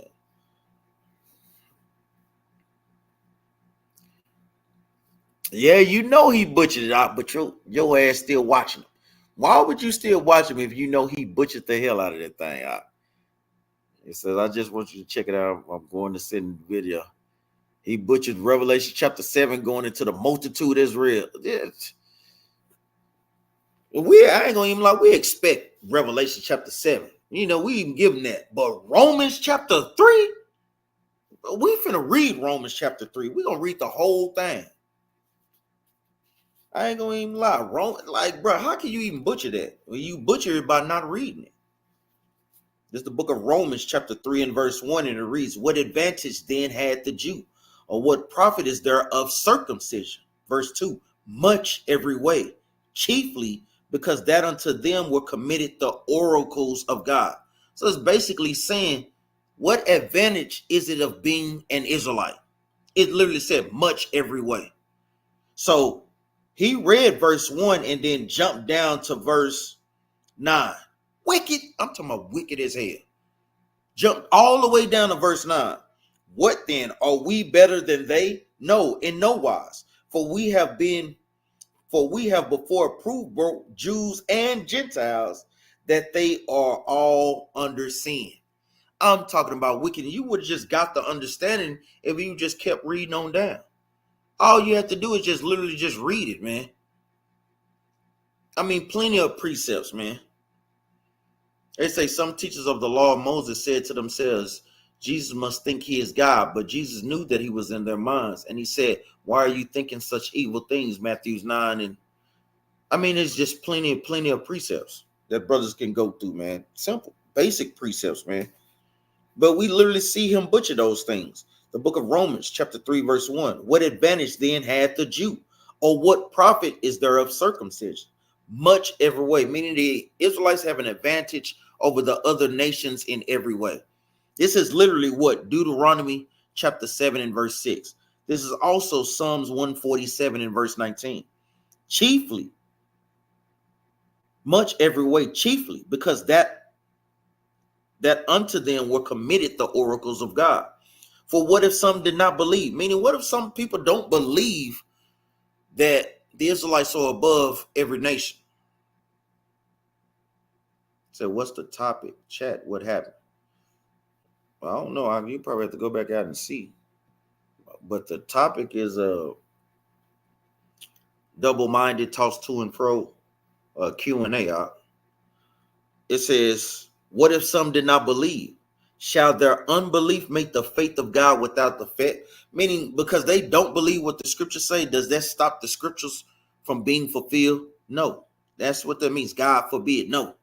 Verse 4, God forbid, yea, let God be true, but every man a liar. As it is written, that thou mightest be justified in thy sayings, and mightest overcome when thou art judged. So we see these things, man. Israelites have an advantage over these other nations in everything, man. Basic. Batman, the main character, but Robin sits at his right hand. Christians are going to say they're the same net. You know, that's a great point, too. Those soldiers don't even put Psalm 78:35, and they remember that God was their rock and the high God, their redeemer. I'm talking about great precept, man. Great precept. How do we know Christ is that rock? We literally just read that in the book of what? 1 Corinthians chapter 10, verse 4. Precepting it with Matthew chapter 7 and verse 24. I mean, precept must be upon precept. Israelites are called gods. You know, I mean, come on. It's just plain as day. Plain as day. I mean, we can literally go on and on and on and on, man. I'm talking about on. Let's go to the book of, no, Sister Danielle put John chapter 14, verse 2. This is the book of John chapter 14, verse 2. In my Father's house are many mansions. If it were not so, I would have told you. I go to prepare a place for you. And if I go and prepare a place for you, I will come again and receive you unto myself, that where I am, that ye may also be. So precept upon precept. This is the book of John, chapter 5, verse 22. For the Father judgeth no man, but had committed all judgment unto the Son, that all men should honor the Son, even as they honor the Father. He that honoreth not the Son, honoreth not the Father, which had sent him. Christ didn't send himself. He said the Most High God sent Christ to speak on his behalf. I mean, that's plain. You literally go all day. Literally. I'm talking about we could literally keep this up all day. This is the book of Acts, chapter 7, and verse 56, and it reads, and said, behold, I see the heavens open, and the Son of Man sitting on the right hand of God. And then they cried out with a loud voice and stopped their ears and ran upon him with one accord. So we see this is Stephen being stoned. You can't see this is after Christ's resurrection.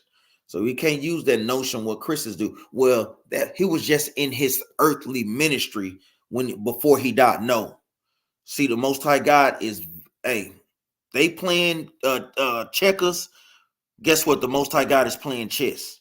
I'm talking about dealing them up, man. So he knew that this was coming about. So you can't say that this is doing Christ's ministry. No, Christ was dead. He had already risen to the Father, and he's literally seeing a vision of both of them. Christ sitting on the right hand. To my plain. Plain as day. Plain. You know, Sister Adiva put Romans chapter 8, verse. I mean, we can literally go on and on. Yeah, brothers and sisters, they can put precepts in here for days. Romans chapter 8.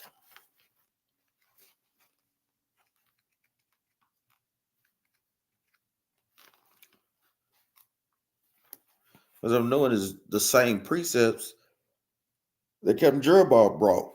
This is the book of Romans chapter 8, verse 34, and it reads, who is he that condemneth? Is it Christ that died? Yea, rather, that is risen again, who is even at the right hand of God, who also maketh intercession from us. So, I mean, this thing can go on and on, on and on and on. And like Ox said, Christianity is a hell of a drug, man. Ox, stop smoking, man. Say, it's a hell of a drug. It really is, man. It says all the soldiers. Just was talking about this yesterday. It's just that verse y'all going for the Trinity. Yeah, y'all should already know this.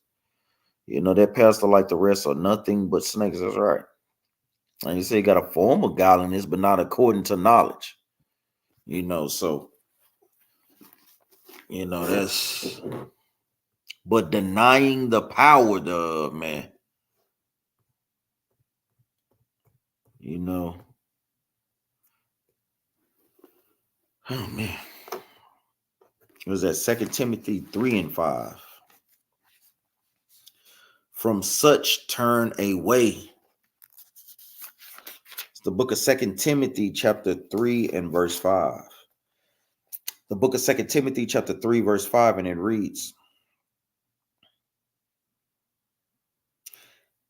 I'm going to start up at verse 1. The book of 2 Timothy chapter 3 verse 1. This know also that in the last days perilous times shall come. For men shall be lover of their own selves, covetous, boastful, proud, blasphemers, disobedient to parents, unthankful, unholy, without natural affection, truce breakers, false accusers, incontinent, fierce, despisers of those that are good, traitors, heady, high-minded, lovers of pleasure more than lovers of God. Verse 5 is the point. Having a form of godliness, but denying the power thereof. From such turn away. For of this sort are they which creep into houses and lead captive silly women, laden with sins, led away with diverse lusts, ever learning and never able to come into the knowledge of the truth. So we see that, guess what? This rabbit hole goes deep, man. It says having a form of godliness, but denying the power thereof. From such we must turn away, man. It says this, for of this sort are they which creep into houses. Creeping into houses, the things that you watch on your phone, those things creep in, man. In this instance, it's talking about literally silly women. But guess what? Men can be silly as well, man. You know.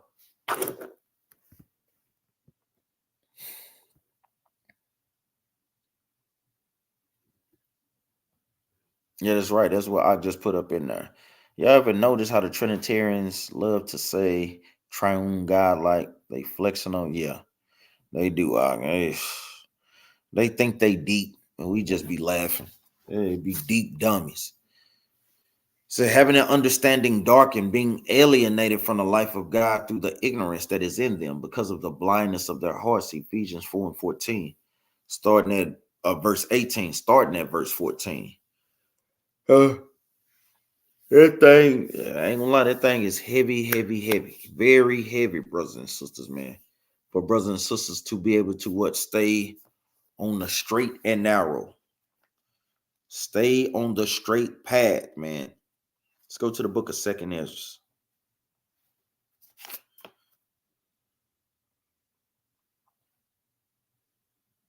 This is the book of 2nd Ezra, chapter 7 and verse 7. The entrance thereof is narrow, and is set in a dangerous place to fall, like as if it was there a fire on the right hand, and on the left a deep water. So you got a passage to the kingdom, man. You got fire on one side, deep water on the other. Brothers and sisters must stay on the straight and narrow path. Brothers and sisters must walk circumspect, man, in this walk. You must, man. You cannot steer off to the left. You cannot steer off to the right, man. Because Satan is looking for those things, man. It says, and one only path between them both, even between the fire and the water, so small that there could but one man go there at once. So we see these things, man. If brothers and sisters don't stay on a straight and narrow path, hey, guess what? You tip to the side, you burn up. You tip to the left, guess what? You drown, man. It's just that simple.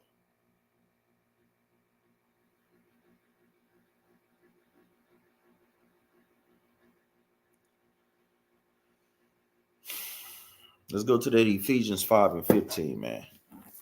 Precepts just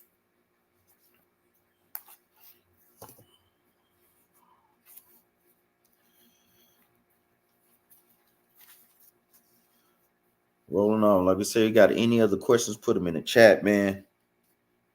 No, we constantly have to bring up these particular type of Q&As, questions, classes. We have to. This is the book of Ephesians, chapter 5 and verse 15. And it reads, see then that you walk circumspectly, not as fools, but as wise, redeeming the time, because the days are evil. Wherefore be ye not unwise, but understanding what is the will of the Lord. And be not drunk with wine, wherein is excess, meaning doctrines. Don't be drunk with different doctrines that carry you away, man. Don't do that, man. It says, and be not drunk with wine, wherein is access, because there's doctrines everywhere. You look up on your phone, and I'm going to tell you, the only time that those things will pop up, if you allow those things in your algorithm. You seeking out certain things, man. You let those things in your algorithm, now guess what? It's hard as hell to get those things out, man. No, brothers and sisters putting great precepts up in the chat, man.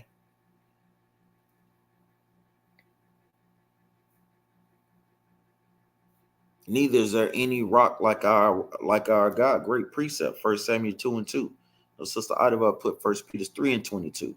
House of Brother E. Hood. Jeremiah 4 and 22. For my people is foolish. They have not known me. They are sottish children, and they have none understanding. They are wise to do evil, but to do good, they have no knowledge. great precepts that brothers and sisters are bringing out, man.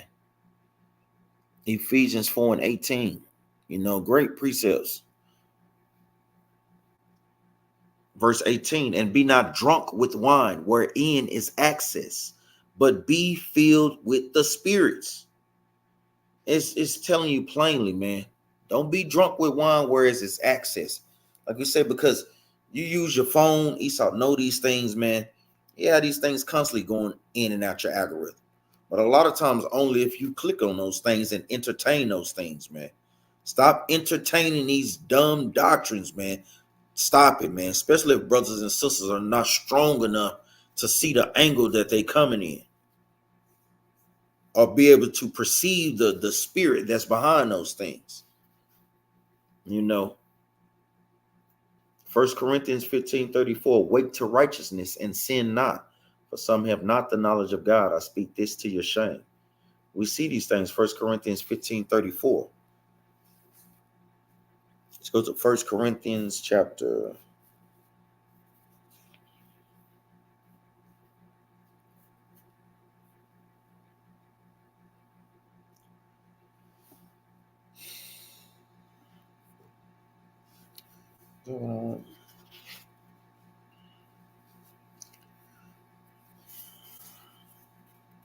Let's say, do we have any questions in the chat? Any questions, man?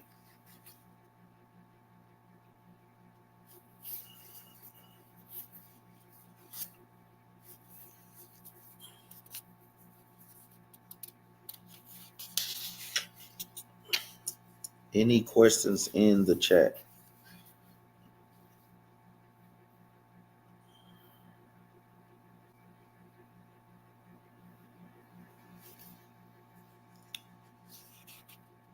Remember, we have new moon coming up.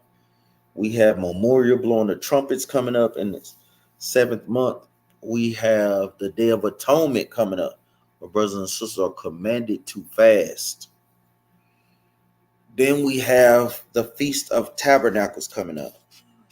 Make sure that brothers and sisters are preparing themselves, making sure that even if you're not going to be able to keep the tabernacles with a particular congregation that you congregate with, try to keep it in some aspect, whether you have to set up a tent in your backyard, go and rent out a campsite at a particular camp spot near you. Try your best, brothers and sisters, to keep the law, statutes, and commandments. It says, what chapter do we read about Jacob's troubles? Well, no, that's a prophecy. You read about Jacob's trouble in Deuteronomy chapter 28, the curses. It also goes into Jacob's trouble. It's just not one specific chapter with Jacob's trouble.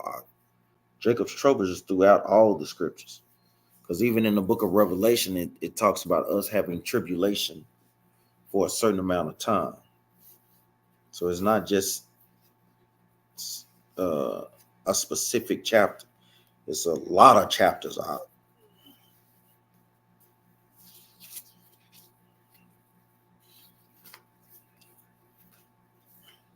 This is the book of Revelations, chapter 2 and verse 10, and it reads, fear none of those things which thou shalt suffer. Behold, the devil shall cast some of you into prison, that ye may be tried, and ye shall have tribulation 10 days. Be thou faithful unto death, and I will give thee a crown of life. Even this scripture right here goes into Jacob's trouble. You have other scripture. You have Revelation chapter 12. So it's not just a specific chapter. It's a lot of chapters.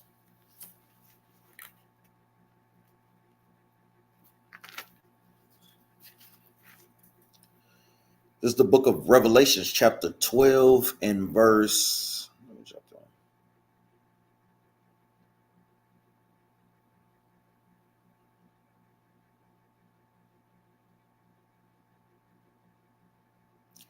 This is the book of Revelation, chapter 12 and verse.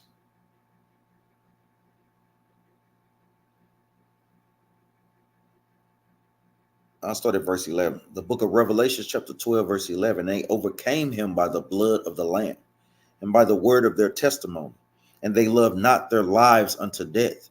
Therefore rejoice, ye heavens, and ye that dwell in them. Woe to the inhabitants of the earth and of the sea, for the devil is come down unto you, having great wrath, because he knoweth that he have but a short time. Verse 13. And when the dragon saw that he would cast unto the earth, he persecuted the woman which brought forth the man child. Let me jump down.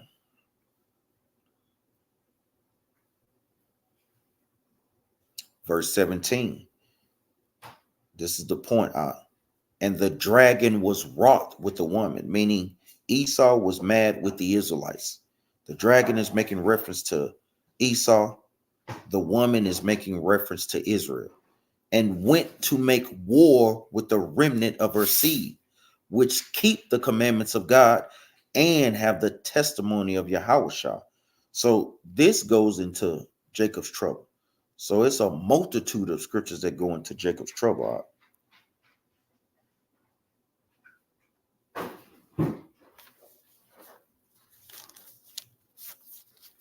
It's a multitude, but that's just a few. It says in Deuteronomy 23:6 says we're not supposed to seek the prosperity of the heathens. Are we going off if Moab does a good job and we tip them? I mean, now you paying them for their service. Remember, you don't want to blur that line between being over righteous. Like me personally, I don't tip, but sometimes I do when we're going out. If it's our people, I try to give them an okay tip, a good tip, Salakia. But if it's the other nations, I just give them an okay tip. You know what I'm saying? Ehud said no tipping for ding dong. No ling ling. Ling ling don't get no tip. So I be telling my wife that too. If she get up like, I don't give me no damn tip. So it says, and I've been looking for that history in Acts where that prophet rose that man up from the dead through the Lord, but I can't find it. It's a couple of ones. I know where Peter, they rose him up. Let's get there right quick. Any brother or sister that can find that account that Brother Abraham is asking about, go to the book of Acts. If y'all can find it real quick, like.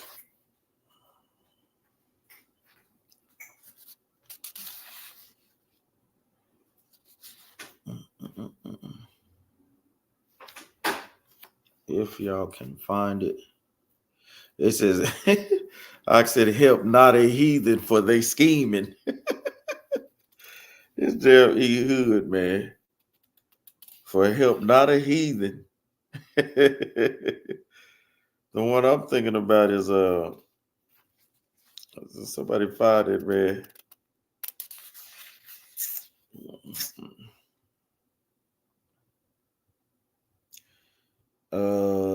Acts chapter 23, if I'm not mistaken. No. As they bound Paul, scourged a man of Roman. Freedom, no, not that one. Yeah, most definitely. That's understandable. So if it's our people, I'm definitely helping our people out for sure.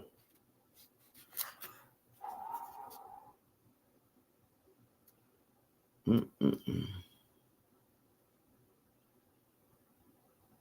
Mm-mm.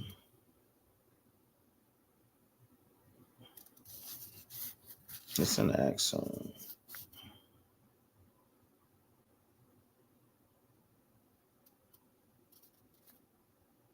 We know they rose up Tabitha. Give you this account while I'm looking for another. This is the book of Acts, chapter 9 and verse 36, and it reads, Now there was at Joppa a certain disciple named Tabitha, which by interpretation is called Dorcas. This woman was full of good works and alms deeds, which she did. And it came to pass in those days that when she was sick and died, whom when they had washed, they laid her in an upper chamber. And for much as Lydia was nigh to Joppa, the disciples had heard that Peter was there, and they sent unto him 2 men, desiring him that he would not delay to come to them. Then Peter arose and went with them. And when he was come by, they brought him into the upper chamber. And on the window, widows stood by him, weeping and showing the coats and garments which Dorcas made, while she was with them. But Peter put them all forth and kneeled down and prayed.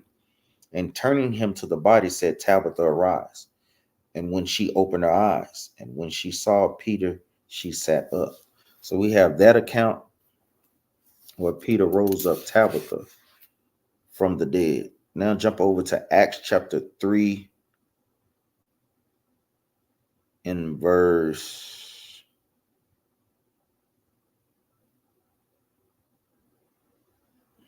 7. Is this what I want? Nah, this is when they healed a man. This is the book of Acts chapter 3 and verse 7. And when he took him by the right hand and lifted him up, and immediately his feet and ankle bones received strength. And he leaping up stood up and walked, and entered in with them into the temple, walking and leaping and praising God. And all the people saw him walking and praising God. And they knew that it was he,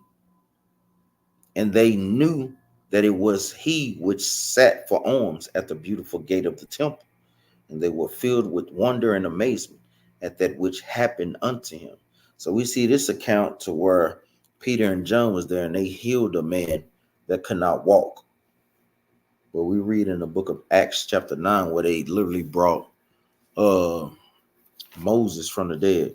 I know I put in there Acts chapter 10, verse 25.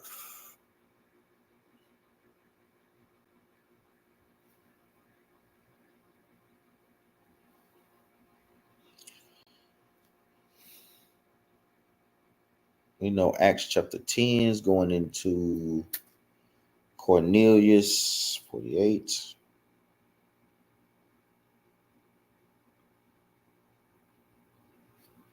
I said 20 and 7. Let's see what's got.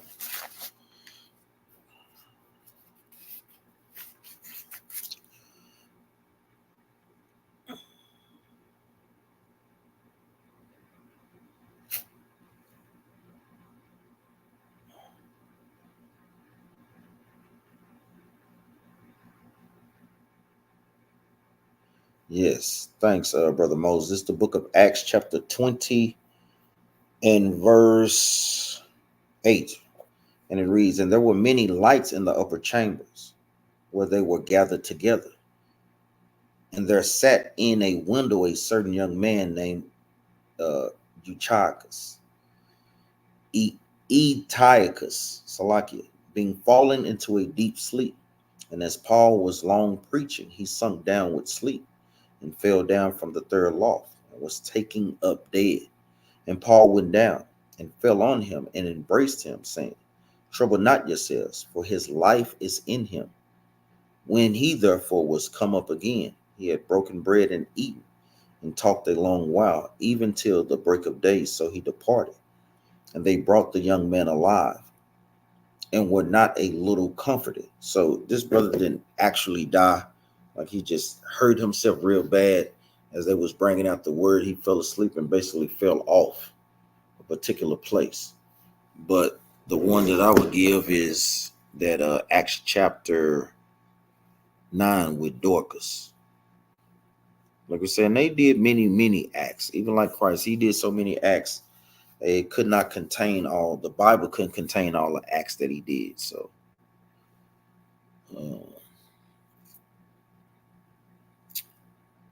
just I get my groceries delivered sometimes because I ain't got much time later. Bad review. Yeah, chapter 9 is with Dorcas. He raised her from the dead, a sister, so she could continue to work. Like I say, brothers and sisters being raised from the dead spiritually every day now, to the ceiling of the 144,000. So to keep that prayer alive, man.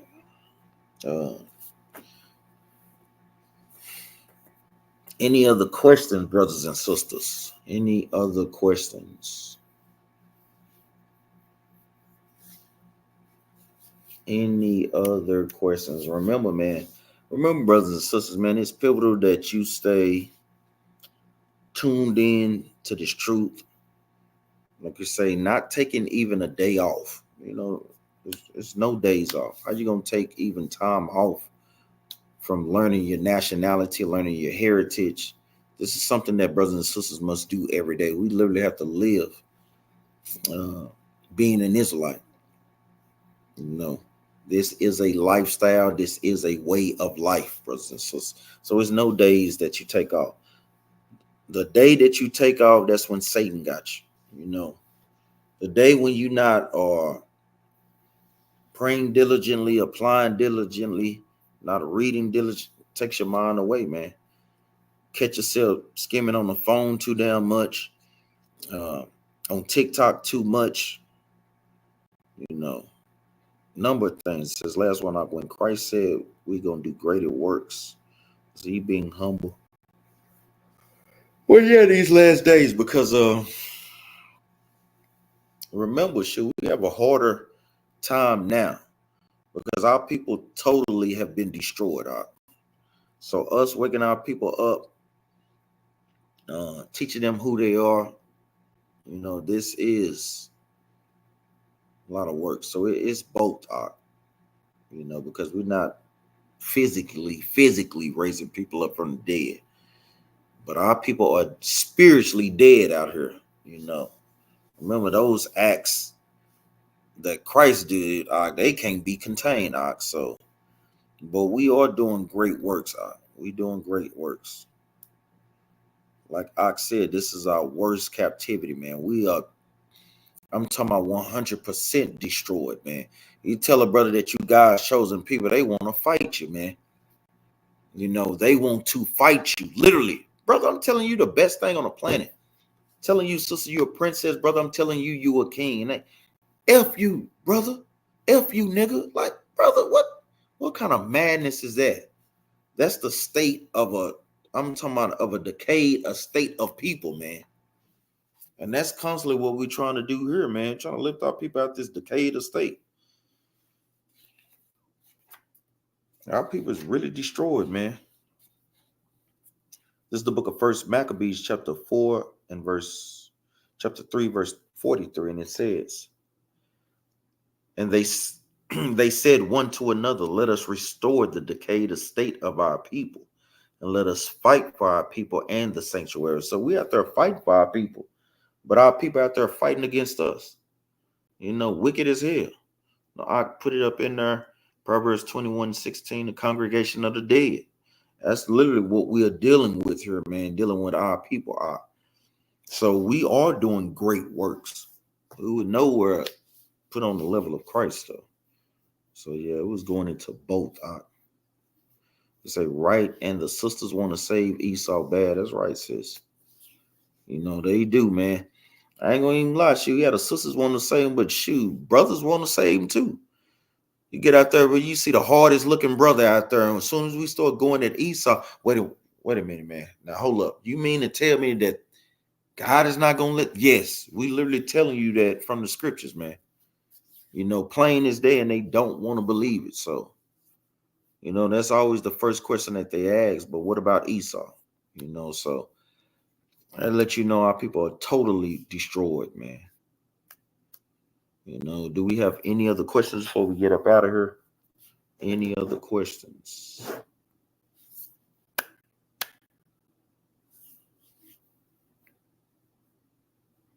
Any other questions? Pray that brothers and sisters are sending your funds in for alms and just for the tabernacles in general, so we can start preparing, buying food, getting these things in order. We said brothers and sisters need counseling. Always reach out to leadership. That's what we're here for. Like I said, pray for the brotherhood. Pray that sisters stay in order. Pray that husbands stay in order. Pray that wives and the children stay in order, man, to the ceiling of the 144,000, man. Brother Jose said, does the Bible talk about Christ's favorite food? It talks about his drink wine. No, not that I've read out. No. Okay. Even when we read the scriptures out, yeah, the one scripture in the book of John where they was putting in so much work, they hardly had any time to eat, man. So that's the type of work that they was doing. They hardly had any time to eat. But brother know what that precept is. But brother or sister, see if the sister's paying attention. They hardly had any time to eat, man. This is the book of Mark, chapter 6 and verse 31. And it reads, and he said unto them, come ye yourselves apart into a desert place and rest a while. For there were many coming and going, and they had no leisure so much as to eat. So they was putting in so much work, trying to teach our people the truth, trying to heal our people, that they didn't even have time to eat, in many occasions. So that's a precept that brothers and sisters can have.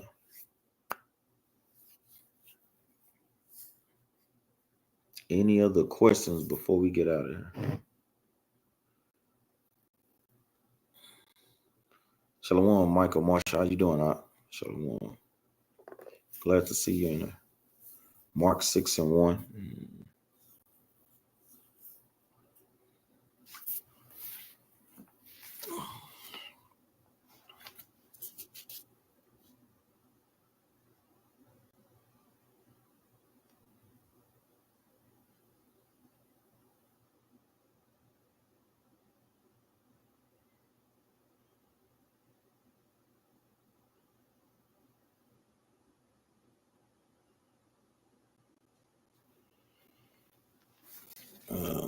Oh yeah, I know what you mean. We just read it. Thanks. Yeah, Mark 6 and 31. Yeah, me going back to look at that mug too, Brother Moses. I'm like, what the?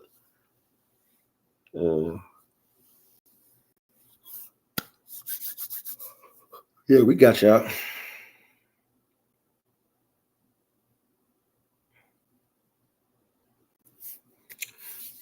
I ain't gonna lie, I would it doesn't say the food, but the favorites, I would just favorites of the Most High.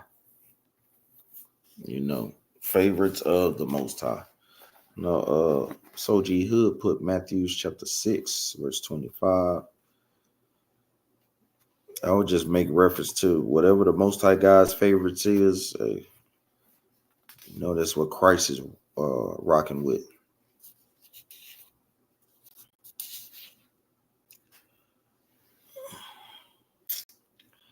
This is the book of Matthew, chapter 6, verse 25, and it reads, therefore I say unto you, take no thought for your life, what ye shall eat or what ye shall drink, nor yet for your body, what ye shall put on. Is not the life more than meat, and the body more than raiment? So we see in this instance, no, you're right, I totally understood. I had already found it, but thanks for you, brothers. We know in this account, like we say, Christ is letting us know, don't worry about these things if you're keeping the commandments. The Most High God, feed the animals, and we're more precious than them. Could we say the fat because we used to burn that in Leviticus? Say the fat? What you mean? No, I wouldn't say that. The fat for the sacrifices, nah. Because remember, we used to burn the animal too. There was certain parts that we burnt as well for a savor unto the Most High. And then the Levitical priest would basically get certain parts that the Most High God didn't get when you read the book of Leviticus. But I understand where you're going with that.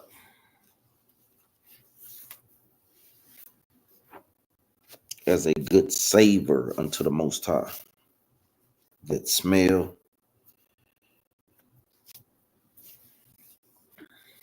Any other questions before we get up out of there? Cut what in half? Remember, make sure y'all put the precepts down. Although we know a lot of precepts will kind of give us a reference point.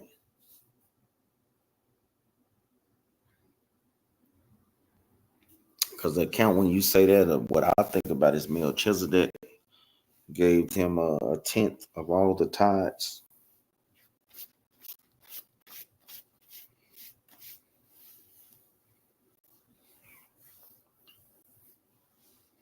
I'm gonna tell you, brothers and sisters, make sure brothers and sisters stay on a good foundation. Don't be taken by these doctrines that keep coming up. If we're in the new covenant, is the Most High and Christ the same? What are some of these other doctrines that come up? Do we have to keep the laws? Is salvation for everybody? Christianity in general, Islam in general, different things of that nature.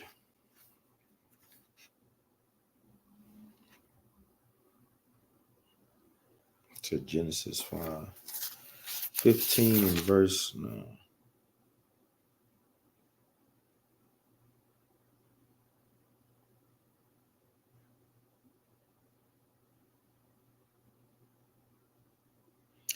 I mean, it's showing sacrifice, but it's not, saying that it's the favorite of the Most High.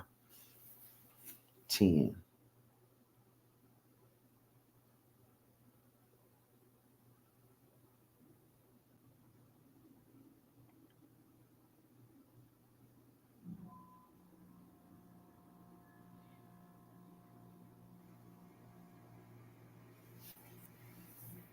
Yeah, you remember the Most High God loves those sweet savors, but it's not a written account of that specifically. Like I said, I'm thinking about moving out there to Dallas to be closer to the camp. Do you know of any decent areas to look to you? Yeah, I got plenty. I stay in a nice area. Captain J Ball stay in a nice area. Captain Yari, it's plenty of areas to stay in. Plenty of areas. Soldier E Hood don't stay too far from Captain Jeroboam. We have many of brothers that have moved out here. Soldier E Hood moved out here from Florida, so it's plenty of areas. Oh, cut them in half. Yeah, I know he's trying to make the reference on if it was kind of. I understand what you're saying, but yeah, I wouldn't put that with that. But yeah, it's plenty of areas. Plenty of affordable areas too. It just all depends on what you want. Looking for a house or looking for an apartment type, loft type. You have many different places, many different areas in Dallas, man. Many. Like I say, but with that, we give all honor and praises to the Most High and to His Son Yahushua. Make sure, brothers and sisters, you stay circumspect, walk circumspect in this truth, and be carried about with different wind of doctrines, access of wine, which is going into doctrines, making sure you stand on a steady foundation, stand in the spirit, brothers and sisters, man. Shalom, I'm glad to see you on here, Brother Hebrew Melodies. We always tell brothers and sisters to keep the laws, statutes, and commandments. So we always like to end with a law. Brothers and sisters, y'all put some laws in the chat. See your brothers and sisters in the spirit find a law that's kind of dealing with what we kind of going over. And I kind of brought it out yesterday with the putting the stumbling blocks. It's kind of going into that now, showing the real.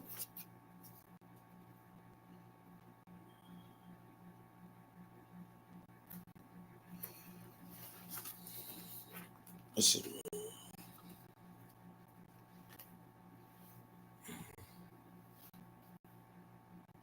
I put in there Deuteronomy chapter 4, verse 40. Soldier E Hood. This is the book of Deuteronomy, chapter 4 and verse 40, and it reads, Thou shalt keep therefore his statutes and his commandments, which I command thee this day, that it may go well with thee and with thy children after thee, that thou mayest prolong thy days upon the earth, which the Lord thy God giveth thee forever. great precept that I put in there. Not only is it for us, but it's also for us to teach to our children so that we can have days prolonged. That is pivotal, because I know brothers and sisters want to see their children grow, see their children have children. And guess what? Not only see them grow, but pass down the teachings of keeping God's laws, statutes, and commandments, teaching them that they're Israelites, you know, growing them up with Israelite names, putting being an Israelite back in the family again, them making America great again, making Israelite families great again. Great precept. I know Brother Hosea put Exodus chapter 20 and verse 3, thou shalt have no other gods before me. Another great precept as well. With that, like we say, give our honor and praises to the Most High and to His Son Yahweh Shah. Stay in the spirit, brothers and sisters. Don't be taken by these doctrines. Shalom.